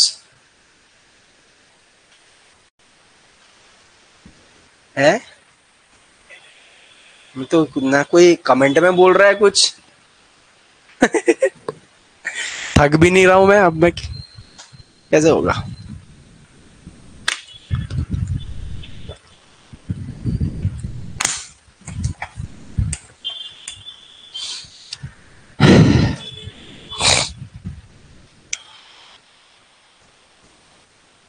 इसी को खत्म कर देते हैं थोड़ा और ना, फिर आज पॉलिटी होल्ड कर लेंगे, ठीक है? हाँ, इसको पूरा रिवाइज कर लेते हैं क्योंकि 2-4 चैप्टर तो हमने पढ़ ही रखे ना। इसको मोटा मोटा 2-3 चैप्टर ये वाला ले लेते हैं और खत्म कर देंगे। समझ लो आज आप मुखर्जी नगर में बैठे हो, 2 घंटे 2.5 घंटे की क्लास। अब ये वो प्रैक्टिकल चैप्टर्स हैं जहां से ज्यादा सवाल बनने शुरू हो जाते हैं। पंचायती राज, रूरल एडमिनिस्ट्रेशन, अर्बन एडमिनिस्ट्रेशन, ग्राम सभा क्या होती है, ग्राम सभा के क्या काम होते हैं, ग्राम पंचायत क्या होती है और पंचायत कितने लेवल की होती है। सीधा ये चैप्टर तो सीधा सीधा सवाल वाला है। ग्राम सभा का मतलब क्या था, गांव में जितने भी अडल्ट हैं जिनके पास वोटर आईडी कार्ड है वो सब मिलकर के ग्राम सभा बनती है। ठीक है, 18 साल से ऊपर जिनके पास भी गांव में वोटर आईडी कार्ड बने हुए, ग्राम सभा। ग्राम सभा का एरिया क्या होता है, तो जो ग्राम सभा का एरिया होता है, एक या एक से ज्यादा गांव हो सकते हैं, तो वो जितने भी वहां के वोटर्स हैं वो मिलके गांव, तो ये चिन्हित करना स्टेट गवर्नमेंट का काम होता है जनरली। जैसे एक गांव है उसमें 10 परिवार हैं, बगल का गांव है उसमें 20 परिवार है, तो 10 परिवार के लिए मैं क्या एक प्रधान बनाऊंगा, सरपंच बनाऊंगा, ये वो, वहां 15-20 लोग ही रहते हैं, तो ग्राम सभा बनेगी नहीं ना। तो ग्राम सभा में जनरली आप 100-50-100 लोगों की एक पॉपुलेशन इकट्ठा करते हो। जब आप उसमें 2 गांव आए, 4 गांव आए आसपास के गांव, ग्राम सभा जो है ना वो वार्ड्स में डिवाइडेड होती है। वार्ड्स का मतलब अलग अलग क्षेत्र में, और हर वार्ड से एक एक मेंबर भी आता है, ताकि वो वार्ड की समस्या लेकर के ग्राम पंचायत सभा के सामने रखेगा, फिर डिस्कशन होगा, फिर पंचायत उस पर काम करती है। ग्राम सभा के की मेंबर्स कौन होते हैं, तो एक तो पंचायत का प्रेसिडेंट होता है जिसको सरपंच या प्रधान बोलते हैं, और फिर हर वार्ड के एक एक मेंबर, तो पंचायत मेंबर्स। ये फिक्स नहीं होते वार्ड मेंबर कितने होंगे, बट ट्रेडिशनल कॉन्सेप्ट है 5, पुराना एक कॉन्सेप्ट है 5 का। ठीक है, तो जनरली हम बोलते हैं 5, बट बड़े बड़े गांव, बड़े बड़े शहर के आसपास जो गांव होते हैं उनमें ज्यादा भी हो सकते हैं। और बाकी के जो, देखो एक तो आपने प्रधान चुन लिया और वार्ड मेंबर चुन लिए, अब जो चुने नहीं है, जो वोट कर रहे थे उस गांव के, वो सब भी ग्राम सभा के मेंबर माने जाते हैं। जैसे आपके पार्लियामेंट के अंदर सांसद होते हैं ना, अब हर कोई प्रधानमंत्री तो बनेगा नहीं, हर कोई कैबिनेट मिनिस्टर तो बनेगा नहीं, तो जो कैबिनेट मिनिस्टर और प्रधानमंत्री बन गए वो तो की मेंबर्स हो गए हमारे सरकार के, पार्लियामेंट के। और जो बाकी मेंबर्स हैं, सांसद है, तो यहां पर जो हर गांव का 18 साल से ऊपर का आदमी होता है ना, he is also part of the state legislature, rural legislature. 5 चीजें ग्राम सभा के बारे में पढ़नी थी। कौन, कैसे इलेक्शन होता है, मीटिंग ये किस लिए होती है, रोकती है, किसको रोकती है, और नजर रखती है, किसको रखती है। तो दे इलेक्ट द पंचायत। ग्राम सभा का मतलब क्या है, गांव के सारे वोटर्स। आपकी पंचायत कौन इलेक्ट करते हैं, वही वोटर्स। दूसरा काम है प्लेस ऑफ मीटिंग। ग्राम सभा क्या होती है, एक्चुअल में ग्राम सभा एक मीटिंग होती है जिसके अंदर गांव के सभी एडल्ट लोग मिल बैठ करके मीटिंग करते हैं। ये लोग भी होते हैं, क्या करना है, क्या समस्या है, क्या हमने योजना बनाई, बिल भी बना रहे हैं, कानून भी बना रहे हैं, पास भी करा रहे हैं, एग्जीक्यूट भी करा रहे हैं, और उसका हिसाब किताब भी ले रहे हैं। So it is the most important meeting of rural government. वो हल्ला भी होता है, लड़ाई झगड़ा भी होता है, सब कुछ होता है ग्राम सभा की मीटिंग में। और ये ग्राम सभा ही होती है जो कोई गलत काम कर रहा है, पंचायत का प्रधान गलत कर रहा है, वार्ड मेंबर गलत कर रहा है, या कोई उसको रोकेगी। पैसा जो आया है गांव के लिए उसका मिसयूज रोकेगी। लोगों को फेवर दिया जा रहा है, गांव का कोई ठेका किसी को, तो रोकेगा। और नजर भी रखेगी कि जो पंचायत उन्होंने इलेक्ट करी है वो सही से काम कर रही है, नहीं कर रही है पंचायत। क्योंकि रिप्रेजेंटेशन यही तो हुआ ना, भैया गांव के सब लोग मिलकर के कानून नहीं बना सकते, उसको एग्जीक्यूट नहीं कर सकते, तो आपने बना दी पंचायत। अब पंचायत के ऊपर ग्राम सभा नजर भी तो रखेगी ना। जैसे हमारी सरकार के ऊपर नजर कौन रख रही है, पार्लियामेंट। पंचायत सेक्रेटरी एक शब्द हमने पढ़ा था, दिस इज वेरी इंपॉर्टेंट। ये एक सरकारी पद होता है, इसको भी जानना जरूरी है। ये ग्राम सभा का सेक्रेटरी होता है, सरकार अपॉइंट करती है। जनरली आप एग्जाम से जाते हो, जो वीडियो, बीडीओ, बीपीडीओ का एग्जाम होता है, ग्राम पंचायत अधिकारी जिसको कहते हैं। इसके ऊपर तो भैया पूरी की पूरी वेब सीरीज आ रखी है। उसमें जो वेब सीरीज है, उस वेब सीरीज जो पंचायत की वेब सीरीज है, उसमें जो क्या नाम है उसका, सचिव जी, तो वो सचिव यही तो है ग्राम पंचायत सेक्रेटरी। उसकी रिस्पॉन्सिबिलिटी क्या है, ग्राम सभा की मीटिंगें बुलाना, गांव में जो उसका सरकारी रिकॉर्ड बनाना, फिर अपने आगे हायर अथॉरिटी, एडमिनिस्ट्रेटिव अथॉरिटी जो होता है उसको सब करना, गांव में पैसा कितना आया हिसाब किताब रखना, योजनाएं आई हैं समझाना वगैरह वगैरह। तो सरकार का एक प्रतिनिधित्व होता है, he is the representative of the government in the village. He is not peoples representative. Peoples representative तो प्रधान है, वार्ड मेंबर है। सरकार का आदमी कौन है गांव के अंदर, ये है। ग्राम सभा की कॉम्पोजिशन, तो सम मेंबर्स ऑफ, अच्छा ग्राम सभा में कुछ कमिटियां भी होती हैं, बहुत बड़े गांव हैं तो जैसे कंस्ट्रक्शन के लिए committee, development committee, women's welfare committee, youth welfare committee, तो इन कमेटियों में ग्राम सभा के मेंबर्स भी होते हैं, वो 18 साल से ऊपर के वोटर्स, गांव के वोटर्स, प्लस पंचायत जो उन्होंने इलेक्ट करी है। तो ऐसे करके, जैसे पार्लियामेंट्री कमेटी पढ़ोगे, कमेटी का कॉन्सेप्ट कितना इंपॉर्टेंट है। आप तो पढ़ जाते हो सिर्फ लक्ष्मीकांत पार्लियामेंट्री कमेटी, भाई साहब लॉजिकल मेंस के पेपर में वो यहाँ कमेटी का कॉन्सेप्ट हर लेजिस्लेचर लेवल पर है। पार्लियामेंट में भी कमेटी होती है, स्टेट लेजिस्लेटिव में भी कमेटी होती है और पंचायतों में भी कमेटी होती है। देखो, और सब जगह पंचायत का कमेटीज का कॉन्सेप्ट एक ही होता है। ग्राम पंचायत कैसे बनती है? अब है पंचायत, जैसे समझ लो गांव की सरकार, वो ग्राम सभा गांव की लेजिस्लेचर थी, जैसे पार्लियामेंट और असेंबली ना, वैसे ग्राम सभा। अब सरकार में बैठे लोग, तो यहां पर एक सरपंच होता है और पंच होते हैं जिनको वार्ड मेंबर कहते हैं, और ये क्या करते हैं? रेगुलरली मीटिंग करनी, जो भी ग्राम सभा ने डिस्कशन किया या लॉ पास किया उसको इंप्लीमेंट करना, government schemes, work approved by Gram Sabha, and taxes लागू करना या कलेक्ट करना, हो सकता है स्टेट गवर्नमेंट का कोई टैक्स कलेक्ट करके देना हो, ये सारे काम पंचायत के होते हैं। 3 लेवल पे पंचायत काम करती है हमारी। डिस्ट्रिक्ट से स्टार्ट होती है, सबसे लोअर लेवल पर होती है ग्राम पंचायत, जो विलेज लेवल पर होती है, इसको टियर 1 गवर्नमेंट भी कहते हैं। फिर पंचायत समिति ब्लॉक लेवल टियर 2, फिर जिला परिषद डिस्ट्रिक्ट लेवल टियर 3। ये सेम 1 2 3 टियर ऐसे करके, आप जब पॉलिटी में पढ़ाऊंगा कोर्स तो वहां लिंक करना है। वहां पर तो पूरा एक साथ दे रहा हूँ ना मैं सब कुछ, जो आर्टिकल 243 जो पंचायती राज सिस्टम से रिलेटेड हमने जो पार्ट 9 पढ़ना है संविधान का, तो उसके अंदर फिर यहाँ मैंने टियर 1 ये सब ऐसे करके वहां भी दे रखा है। तो यहाँ इजी होगा, यहाँ से पढ़ करके जाओगे तो वहां इजी हो जाएगा, पर को बार बार नहीं समझानी पड़ेगी हर चीज। वहां हम कॉम्प्लेक्स लॉजिक्स को समझेंगे, वहां हम इंटरलिंकिंग को करेंगे, वहां हम क्वेश्चन को रिलेट करेंगे, रादर देन कि भाई बेसिक ही समझते रहे। गाइडलाइंस इन द कॉन्स्टिट्यूशन, सरकार भैया संविधान में लिखा है कि पंचायतों के लिए हर स्टेट में एक पंचायत होनी चाहिए, ताकि they can raise the voices of the people, और लोगों का पार्टिसिपेशन हो वो डेवलपमेंट में वगैरह। अभी मैंने एक PYQ दिखाया था, वहां पर पूछा भी था इससे रिलेटेड। चैप्टर 6 रूरल एडमिनिस्ट्रेशन, गांव का प्रशासन कैसे चलता है। क्या बढ़िया स्टोरी थी उसमें।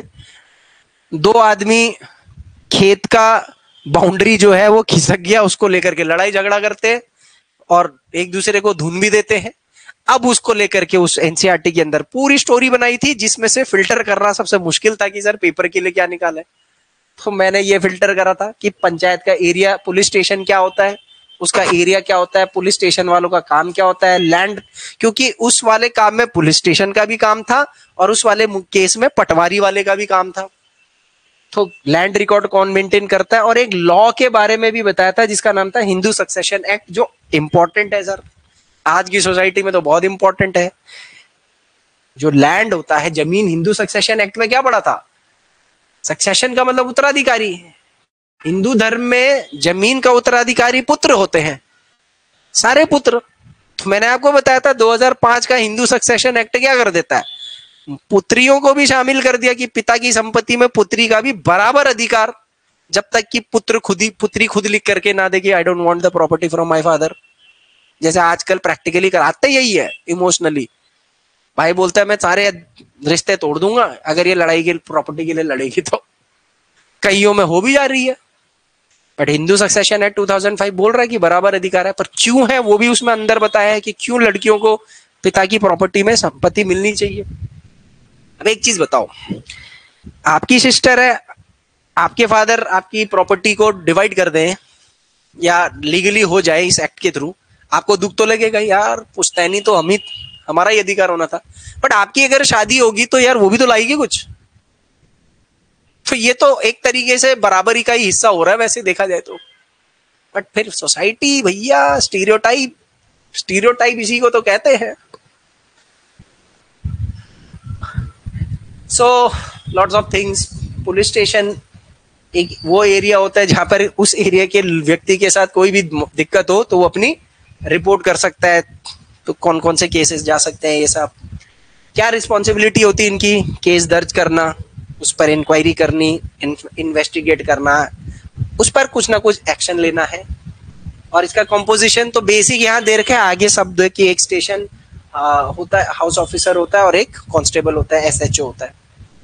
लेकिन मैंने आपको बताया था कि पुलिस स्टेशन में उस आदमी को बड़ी दिक्कत हुई, तो कुछ कॉमन मैंने वहां से निकाला था कि यार क्या दिक्कतें होती जब कोई आदमी अपना रिपोर्ट लिखाता है पुलिस स्टेशन में, तो चैलेंज क्या है। तो सबसे पहले जो चैलेंज पुलिस स्टेशन में मिलता है वो है रूड बिहेवियर। रूड बिहेवियर, अच्छे से बात नहीं करते हैं, भगा देते हैं, डरा देते हैं, धमका देते हैं, कहते हैं नहीं लिख रहे केस।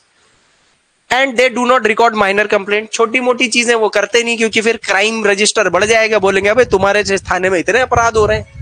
तो ज्यादातर पुलिस स्टेशन, वो क्यों आया था कि केरला के अंदर, मैंने आपको एक एग्जाम्पल दिया था कि केरला के क्राइम रिकॉर्ड का सूची नेशनल आंकड़े में ज्यादा है और यूपी का कम है। तो उसके पीछे क्या रीजन था कि यूपी में क्राइम कम होता है और केरला में ज्यादा होता है? नहीं, केरला थोड़ा ईमानदारी से चल रहे हैं, वो हर चीज को रजिस्टर कर रहे हैं, तो भाई आंकड़ा तो आएगा ही सामने।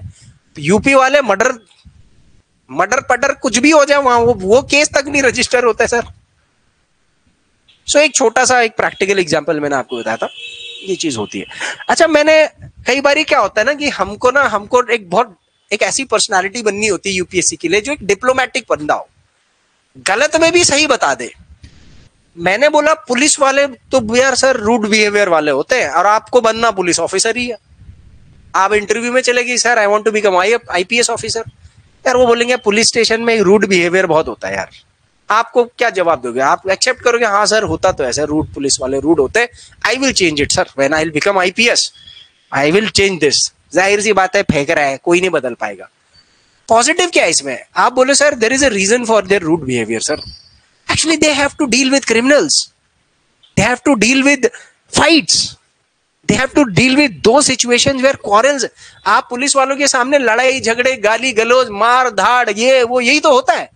अब उनको शांत करने के चक्कर में उनका बिहेवियर भी वैसी हो जाता है, क्योंकि उनको तो अथॉरिटेटिव होना है ना, प्यार से कोई मानता है नहीं, इसलिए उनका आदत ही वही होगी, अक्खड़ भाषा, रूड बिहेवियर जनरली। ये पॉजिटिव हो गया है ना, यही तो पॉजिटिव हो गया। And I have experience this, ये तो मैंने भी एक्सपीरियंस कर रखा है, क्योंकि मेरी शादी से पहले मैं थोड़ा सा, अब होता ही है जैसे पुलिस वालों को देख के समाज की नजर होती है, मेरी भी नजर वैसी। But my father in law was an inspector in police. अब मैंने कहा यार ये है तो बड़े अच्छे इंसान, लेकिन भाषा इनकी वही है, मतलब बोलने का तरीका थोड़ा सा अथॉरिटेटिव है। Then he used to tell me दी, भाई what is the reason behind are, yes many are not doing well, probably mostly at instances or until and unless they are not pressurized. But one of the most common thing is why most of the people have this behavior is because of this thing. ये हम लोगों को रोज deal करना पड़ता है, गाली भी निकल जाती मुंह से कभी कभी बात करते करते। अधिकारी है लेकिन गाली भी निकाल देते, जबकि हम बोलेंगे यार अधिकारी है, गाली कैसे निकाल रहा है, हो जाता है। सो मेंटेनेंस ऑफ लैंड रिकॉर्ड के लिए मैंने पटवारी और तहसीलदार 2 पोस्ट के बारे में बताया था। पटवारी को क्या क्या नामों से जानते हैं? लेखपाल, कानूनगो, कर्मचारी, विलेज ऑफिसर। ये लैंड को मेजर भी करता है, उसका जमीन का हिसाब किताब भी रखता है गांव के क्षेत्र में। इसकी क्या रिस्पॉन्सिबिलिटी होती है? Maintain records, update records, collection of land revenue, provide information to the crop व्रॉप, कितना फसल हुआ है, नष्ट हुआ है, ये भी पटवारी का काम होता है। इसका एरिया ऑफ वर्क, जो गाँव उसको चिन्हित किए गए हो, तो जनरली 20-50 गांव का एक क्षेत्र होता है, डिपेंड करता है फिर से। यहां पर बहुत इंपॉर्टेंट कीवर्ड्स थे। खसरा किसे कहते हैं ये मैंने आपको बताया था, प्रैक्टिकल है बहुत। आप लोगों को जब आप खुद जमीन खरीदोगे तभी खसरा शब्द का मतलब पता लगता है, क्योंकि तब आपको जब जमीन खरीदोगे तो वो यूज होता है कि खसरा निकलवाओ। खसरा वो मैप होता है जहां पर आपकी प्रॉपर्टी रिकॉर्डेड होती है और उसमें उसका डिटेल होता है कि ये जमीन किसके नाम पर है, इसका पापा कौन है, कितनी एरिया है, कितना हेक्टेयर है, तभी तो आप जमीन का वो तो लीगल चीज होगी ना, जमीन का रिकॉर्ड। तो खसरा एक लैंड रिकॉर्ड होता है जो पटवारी का पास होता है, जिसके अंदर सारी डिटेल होती है, मैप होता है, ओनरशिप होता है। उसका खसरे का एक फॉर्मेट भी दे रखा था एनसीईआरटी में। रूरल डिवीजन, लैंड का जो डिवीजन होता है रूरल एरियाज में, वो कैसे होता है बहुत सारे गांव के लिए एक पटवारी होता है, फिर उसके ऊपर बहुत सारे गांव का ग्रुप, उसके ऊपर होता है तहसील या तालुक भी बोलते हैं। तालुक का मुखिया होता है तहसीलदार, और फिर बहुत सारे तालुक मिलकर के डिस्ट्रिक्ट बनते हैं जिसका मुखिया होता है डिस्ट्रिक्ट कलेक्टर। तो पटवारी, तहसीलदार, डिस्ट्रिक्ट कलेक्टर, ये मेन कॉम्पोजिशन है। इस बीच में जैसे डिस्ट्रिक्ट कलेक्टर के नीचे एसडीएम हो गया, एसडीएम के नीचे तहसीलदार होता है, तहसीलदार के नीचे नायब तहसीलदार होता है, और नायब तहसीलदार के नीचे पटवारी होता है। वो फिर मल्टीपल फंक्शनैलिटीज है, वो आप हायर लेवल पर पढ़ोगे। ये आगे करना है, आगे ये भी फर्क पड़ना है हमने कि सर तहसीलदार और ब्लॉक डेवलपमेंट ऑफिसर या ये ब्लॉक प्रमुख में क्या फर्क होता है। तो यहाँ का एडमिनिस्ट्रेटिव स्ट्रक्चर और जो हमारा लेजिस्लेटिव स्ट्रक्चर है वो पंचायत, पंचायत समिति और जिला परिषद, और यहाँ पर पटवारी, तहसील और डिस्ट्रिक्ट कलेक्टर, ऐसे ही वो भी आगे करनी है हमने। तहसीलदार की क्या रिस्पॉन्सिबिलिटी होती है, ये डिस्ट्रिक्ट के छोटा हिस्सा, सब डिस्ट्रिक्ट का सारा एरिया का हिसाब किताब देखता है, सारे पटवारियों के ऊपर ये होता है। तो ये पटवारी को सुपरवाइज करता है, और किसी को जमीन की कॉपी, रिकॉर्ड की कॉपी चाहिए तो वो रिकॉर्ड वही तहसील ही देता है। जैसे आपने सुना होगा ना, तहसील ऑफिस से मिलेगा, तहसील ऑफिस से मिलेगा। आपको कास्ट सर्टिफिकेट बनाना होता है वो भी तहसील से मिलता है, आपको कैरेक्टर सर्टिफिकेट बनाना है वो भी तहसील से मिलता है। तो ये सब काम वही हो रहे होते हैं। लैंड रिकॉर्ड की कॉपी क्यों चाहिए होती है, वहां पर दे रखा था भैया आपको लैंड रिकॉर्ड की कॉपी का क्या करना है। भैया लैंड रिकॉर्ड की कॉपी इसलिए चाहिए, हो सकता है आप सेल कर रहे हो, उस पर लोन ले रहे हो, या फिर किसान फर्टिलाइजर खरीदना चाह रहा है, या बच्चों के बीच में बंटवारा करना चाह रहा है। तो बहुत सारे कारण हो सकते हैं जिसकी वजह से किसान को ये पटवारी, तहसील, वैसे ये सब। ये कहाँ पर मिलेगा, तहसील के ऑफिस में मिलेगा, लेकिन अब तो पंचायत ऑफिस में भी रहता है, बट फिर मिलता इसी की अप्रूवल से है। और इसको आज की डेट में कंप्यूटराइज्ड भी कर दिया जा रहा है। हिंदू सक्सेशन एक्ट क्या था, तो ये मैंने आपको बताया था 2005। ये ईयर जरूर याद रखना, वेरी इंपॉर्टेंट सर, ये करंट अफेयर में भी आता रहता कहीं ना कहीं पर। और इसके रिलेटेड एमसीक्यू भी बन सकते हैं, ठीक है। So who will get equal share of land, यहाँ पर किसको इक्वल शेयर मिलेगा, मैंने डिकोड करा था इस लॉ को, क्योंकि वहां तो पूरा दे रखा था ना, लंबा चौड़ा कहानी। तो फादर की लैंड में से उसके बेटों को, उसकी डॉटर्स को और वाइफ को, बेटा और इन्होंने धक्का मार दिया वहां को, तो इसकी बीवी को क्या होगा फिर, वृद्धाश्रम। किस किस पर एप्लीकेबल है, सारे राज्यों और यूनियन टेरिटरी पे कानून लागू है। इससे महिलाओं को क्या बेनिफिट होगा, एक तो वो अपने फादर की जो इनका लैंड है, फादर की जो लैंड है उस पर डिपेंडेंट हो जाएगी। कोई प्रॉब्लम आती है, इन लॉस के वहां प्रॉब्लम आ गई, ससुराल से धक्के मार के भगा दिया, फिर क्या खाएगी। और गांव एरिया में जो खाना होता है, मतलब जो आपका जो पेट पालने का साधन होता है वो जमीन होती है। तो आपको अगर इधर से भाइयों ने तो भाई, क्योंकि रीति नहीं है कि बहन को जमीन देनी है, तो भाइयों ने बोला जाओ, उधर से ससुराल वालों ने भगा दिया तो आप कहाँ जाओगे।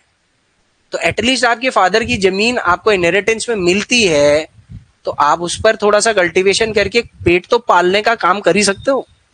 कॉन्सेप्ट वहां से स्टार्ट हुआ है, बाकी शहरों में भी लागू है ये आज के डेट में। सो इकोनॉमिक जो वीकनेस है उसको दूर करने के लिए हिंदू सक्सेशन एक्ट के अंतर्गत daughters have been made equal shareholders of the land. ये है। अब आप बोलोगे सर हमने सुना नहीं, लेकिन बहन को जमीन दी जा रही है। एक्चुअली इसके पीछे रीजन है, वैसे होता है, बट अभी भी 90% ऑफ द हिंदू सोसाइटी के अंदर sisters are not taking father's land as a gratitude of the culture that is being followed। वो एक संस्कृति का हिस्सा बना हुआ है, उनको नहीं जरूरत है, या वो नहीं अपने संबंध बिगाड़ना चाहती है, क्योंकि प्रॉपर्टी डिवीजन से संबंध भी खट्टे में चले जाते हैं। यहाँ पर ब्रदर्स उसको लीगली डाइजेस्ट नहीं कर पाता है मेंटली। जनरली कई ओपन माइंडेड होते हैं, कई करते भी हैं, कई भाई लोग बोलते हैं कि नहीं बहन ये तेरा अधिकार है, मेरा जो है वो मेरे उसमें है। अब आप कैसे भाई बनोगे ये आप पर निर्भर करता है। फिर municipal corporation, ward councillor, urban administration, शहर में कैसे प्रशासन चलता है, तो म्युनिसिपल कॉर्पोरेशन समझना है, वार्ड काउंसिलर समझना है। जैसे वहां पर पंचायत थी तो यहाँ म्युनिसिपल कॉर्पोरेशन, वहां पर वो पंच थे तो यहाँ वार्ड काउंसिलर हो गए, पार्षद जिन्हें कहते हैं। फंड कैसे कमाता है और कम्युनिटी प्रोटेस्ट। हमने देखा था मेंस में भी इनसे रिलेटेड क्वेश्चन आए थे। शहरों में कम्युनिटी प्रोटेस्ट क्यों होता है, इसके ऊपर हमने चर्चा करी थी। तो वहां पर वो खाला वाली स्टोरी आपको याद होगी जो मैंने पढ़ाई थी। क्या काम होता है, street light, garbage collection, water supply, clean market, sanitary, disease ना फैले, रोड, स्कूल, बिल्डिंग्स, डिस्पेंसरी, दवाई की दुकान, गार्डन वार्डन, रोड, ये सब। बड़े शहर में म्युनिसिपल कॉर्पोरेशन होता है, छोटे शहर में म्युनिसिपल काउंसिल। आगे चल करके जब पॉलिटी पढ़ेंगे तब आपको, और नगर पालिका, नगर पालिका परिषद और नगर पालिका परिषद और नगर निगम, 3 चीजें ये हम आगे देखेंगे। अभी यहाँ 2 ही बता रखे हैं। हर शहर को अलग अलग एरिया में डिवाइड कर देते हैं। जैसे गांव में भी वार्ड थे तो यहाँ पर भी वार्ड्स हैं। वहां वार्ड का मेंबर को पंच बोलते हैं गांव में, तो फिर शहर में वार्ड मेंबर जो इलेक्ट होकर के जाता है उसको पार्षद बोलते हैं, काउंसिलर। ठीक है, काउंसिलर। वार्ड मेंबर की क्या कौन होता है, ही इज इलेक्टेड, इसको काउंसिलर भी बोलते हैं। लोगों का फर्स्ट पॉइंट ऑफ कांटेक्ट होता है। कोई दिक्कत हो, आपके यहाँ सड़क, स्ट्रीट लाइट खराब होगी, काउंसिलर को फोन करो। ऐसे बोलते हो ना पार्षद को, यार कूड़ा वाला नहीं आ रहा 4 दिन से, पार्षद को फोन करो। आप कूड़े वाले को नहीं करोगे, आप पार्षद को फोन करोगे। अरे यार नाला बह गया इधर, पार्षद को फोन करो। हर छोटी मोटी चीज के लिए आप किसको परेशान करते हो, पार्षद को। सो म्युनिसिपल कमिटी क्या होती है, देखो यहाँ कमिटी यहाँ भी बनी हुई है, जैसे पंचायत कमेटी वैसी municipal committee, same. Ward member, specific task यही होते हैं जो डिसीजंस को इंप्लीमेंट करते हैं, बजटिंग करते हैं, प्लानिंग करते हैं, कितना क्या है ये सब। स्टाफ भी होता है एक म्युनिसिपल कॉर्पोरेशन का, एडमिनिस्ट्रेटिव स्टाफ। ये वो स्टाफ होता है जो सरकारी कर्मचारी होते हैं या संविदा पे होंगे, कॉन्ट्रैक्ट पर। क्योंकि वार्ड मेंबर ये तो रिप्रेजेंटेटिव है भैया, ये तो नेता लोग हैं, ये तो समस्या लेके आएंगे, कानून बना देंगे। अब लागू करने का काम स्टाफ मेंबर का होता है। तो इसमें जो सबसे बड़ा होता है वो म्युनिसिपल कमिश्नर होता है, जो आईएएस या पीसीएस रैंक का होता है। फिर उसके बाद इंजीनियर, अकाउंट ऑफिसर, एडमिन, बहुत सारे हजारों होते हैं इसमें। तो सब गवर्नमेंट अपॉइंट करती है और इनका काम होता है to execute the decisions of the municipal corporation. क्या क्या काम करती है, पैसा कहां से मिलता है, ये मेंस में आ रखा था, अभी मैंने डिस्कस किया। टैक्स कलेक्ट करके मेनली सबसे बड़ा टैक्स प्रॉपर्टी टैक्स, यहां से 20-30% ऑफ इनकम इसकी बनती है। उसके अलावा house water tax, electricity tax, hotel shop का tax, entertainment tax, education tax. जैसे लाइसेंस वाइसेंस देती है ना भाई, किसी को लाइसेंस डेंटिस्ट का क्लिनिक खोलना है, टैक्स लेना पड़ेगा, लाइसेंस लेना पड़ेगा। अभी देखो किसी को खाने के रेस्टोरेंट खोलनी है, किसी को बियर बार ये liquor shop, licence, like that. अब एक कम्युनिटी प्रोटेस्ट और देख लेते हैं और उसके बाद ये चैप्टर के बाद नमस्ते करते हैं आज के लिए, फिर बाकी आप लोग देख लेना। कम्युनिटी प्रोटेस्ट क्यों होता है हमेशा ये म्युनिसिपल कॉर्पोरेशन शहरों के अंदर? मैंने बताया था कि यार कोई ना कोई समस्या, जहां लोग ज्यादा होते हैं ना तो समस्या भी होती है, और जहां लोग ज्यादा होंगे एक जैसी समस्या होगी तो गैदरिंग भी होगी। तो प्रोटेस्ट का कॉन्सेप्ट हमारी इंडियन फ्रीडम स्ट्रगल में वैसे ही बताया है कि यही एक हथियार है भैया अपनी बात रखने का। तो लोग पहले यहाँ कैसे प्रोटेस्ट होता है, पहले लोग गैदर होते हैं, फिर स्लोगन्स है ना इशू के बारे में, फिर पिटीशन साइन करना, अर्जी। क्योंकि लीगल आपका तभी माना जाएगा जब आप उसको रिटर्न में दोगे, तो उसको पिटीशन कहते हैं। पिटीशन वर्ड बहुत इंपॉर्टेंट है। कहाँ प्रोटेस्ट करते हैं, जिससे भी आपको दिक्कत है, किसी अधिकारी के घर पे या ऑफिस पे या जो भी है, तो अथॉरिटीज के घर, ऑफिस या पब्लिक प्लेस पे भी करते हो आप, रोड पे भी। बेनिफिट क्या है सर प्रोटेस्ट का? या build pressure, seek cumulative justice. दबाव बनाने के लिए भाई सीधी सी बात है, ताकि न्याय मिल सके, आपकी सुविधा ठीक, व्यवस्था ठीक हो सके। म्युनिसिपल कॉर्पोरेशन में सब कॉन्ट्रैक्टिंग का कॉन्सेप्ट क्या होता है?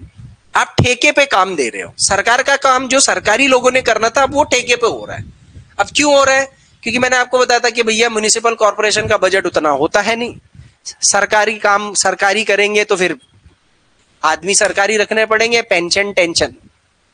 तो फिर ये सब चीज से बचने के लिए सस्ता जुगाड़, किसी ठेकेदार को पकड़ लो, उसको दे दो। अब वो ठेकेदार अपने नीचे कौन किसको रखता है, कितनी सैलरी देता है, वो उसकी सरदर्दी। तो एक तरीके से सस्ते में काम हो जाता है ना। सो ये जो भी है ये सब मैंने बताया। चैप्टर 7 रूरल लाइवलीहुड, तो इसको अब इसको यहीं तक सीमित कर देते हैं। 2 घंटे का रिवीजन है। देखो अब आप चाह रहे हो कि ये सब 2 घंटे में तो हम पूरा कोर्स ही खत्म कर दें, हो जाएगा। जैसे जैसे आप रिवाइज करते रहोगे, आप एक एक बार में इसको आगे आगे ऐसे करोगे। You'll have the concept, you'll have the keywords, you'll have the flow, you'll have the linking, you'll have the story thing going in the mind. Natural. तो जी सिविल सर्विसेज कैसे फॉलो कर रहा है, और भी एग्जाम्स कैसे फॉलो कर रहे हैं, और इनके ऊपर अब मैं सैंपल क्वेश्चंस भी लेकर के आऊंगा। प्रोबेबली शायद इस सैटरडे को मैं डिस्कस करूंगा, एक टेस्ट के फॉर्मेट में करेंगे उसको, ठीक है, फिर उस पर डिस्कशन करेंगे। तो आज इतना ही करते हैं।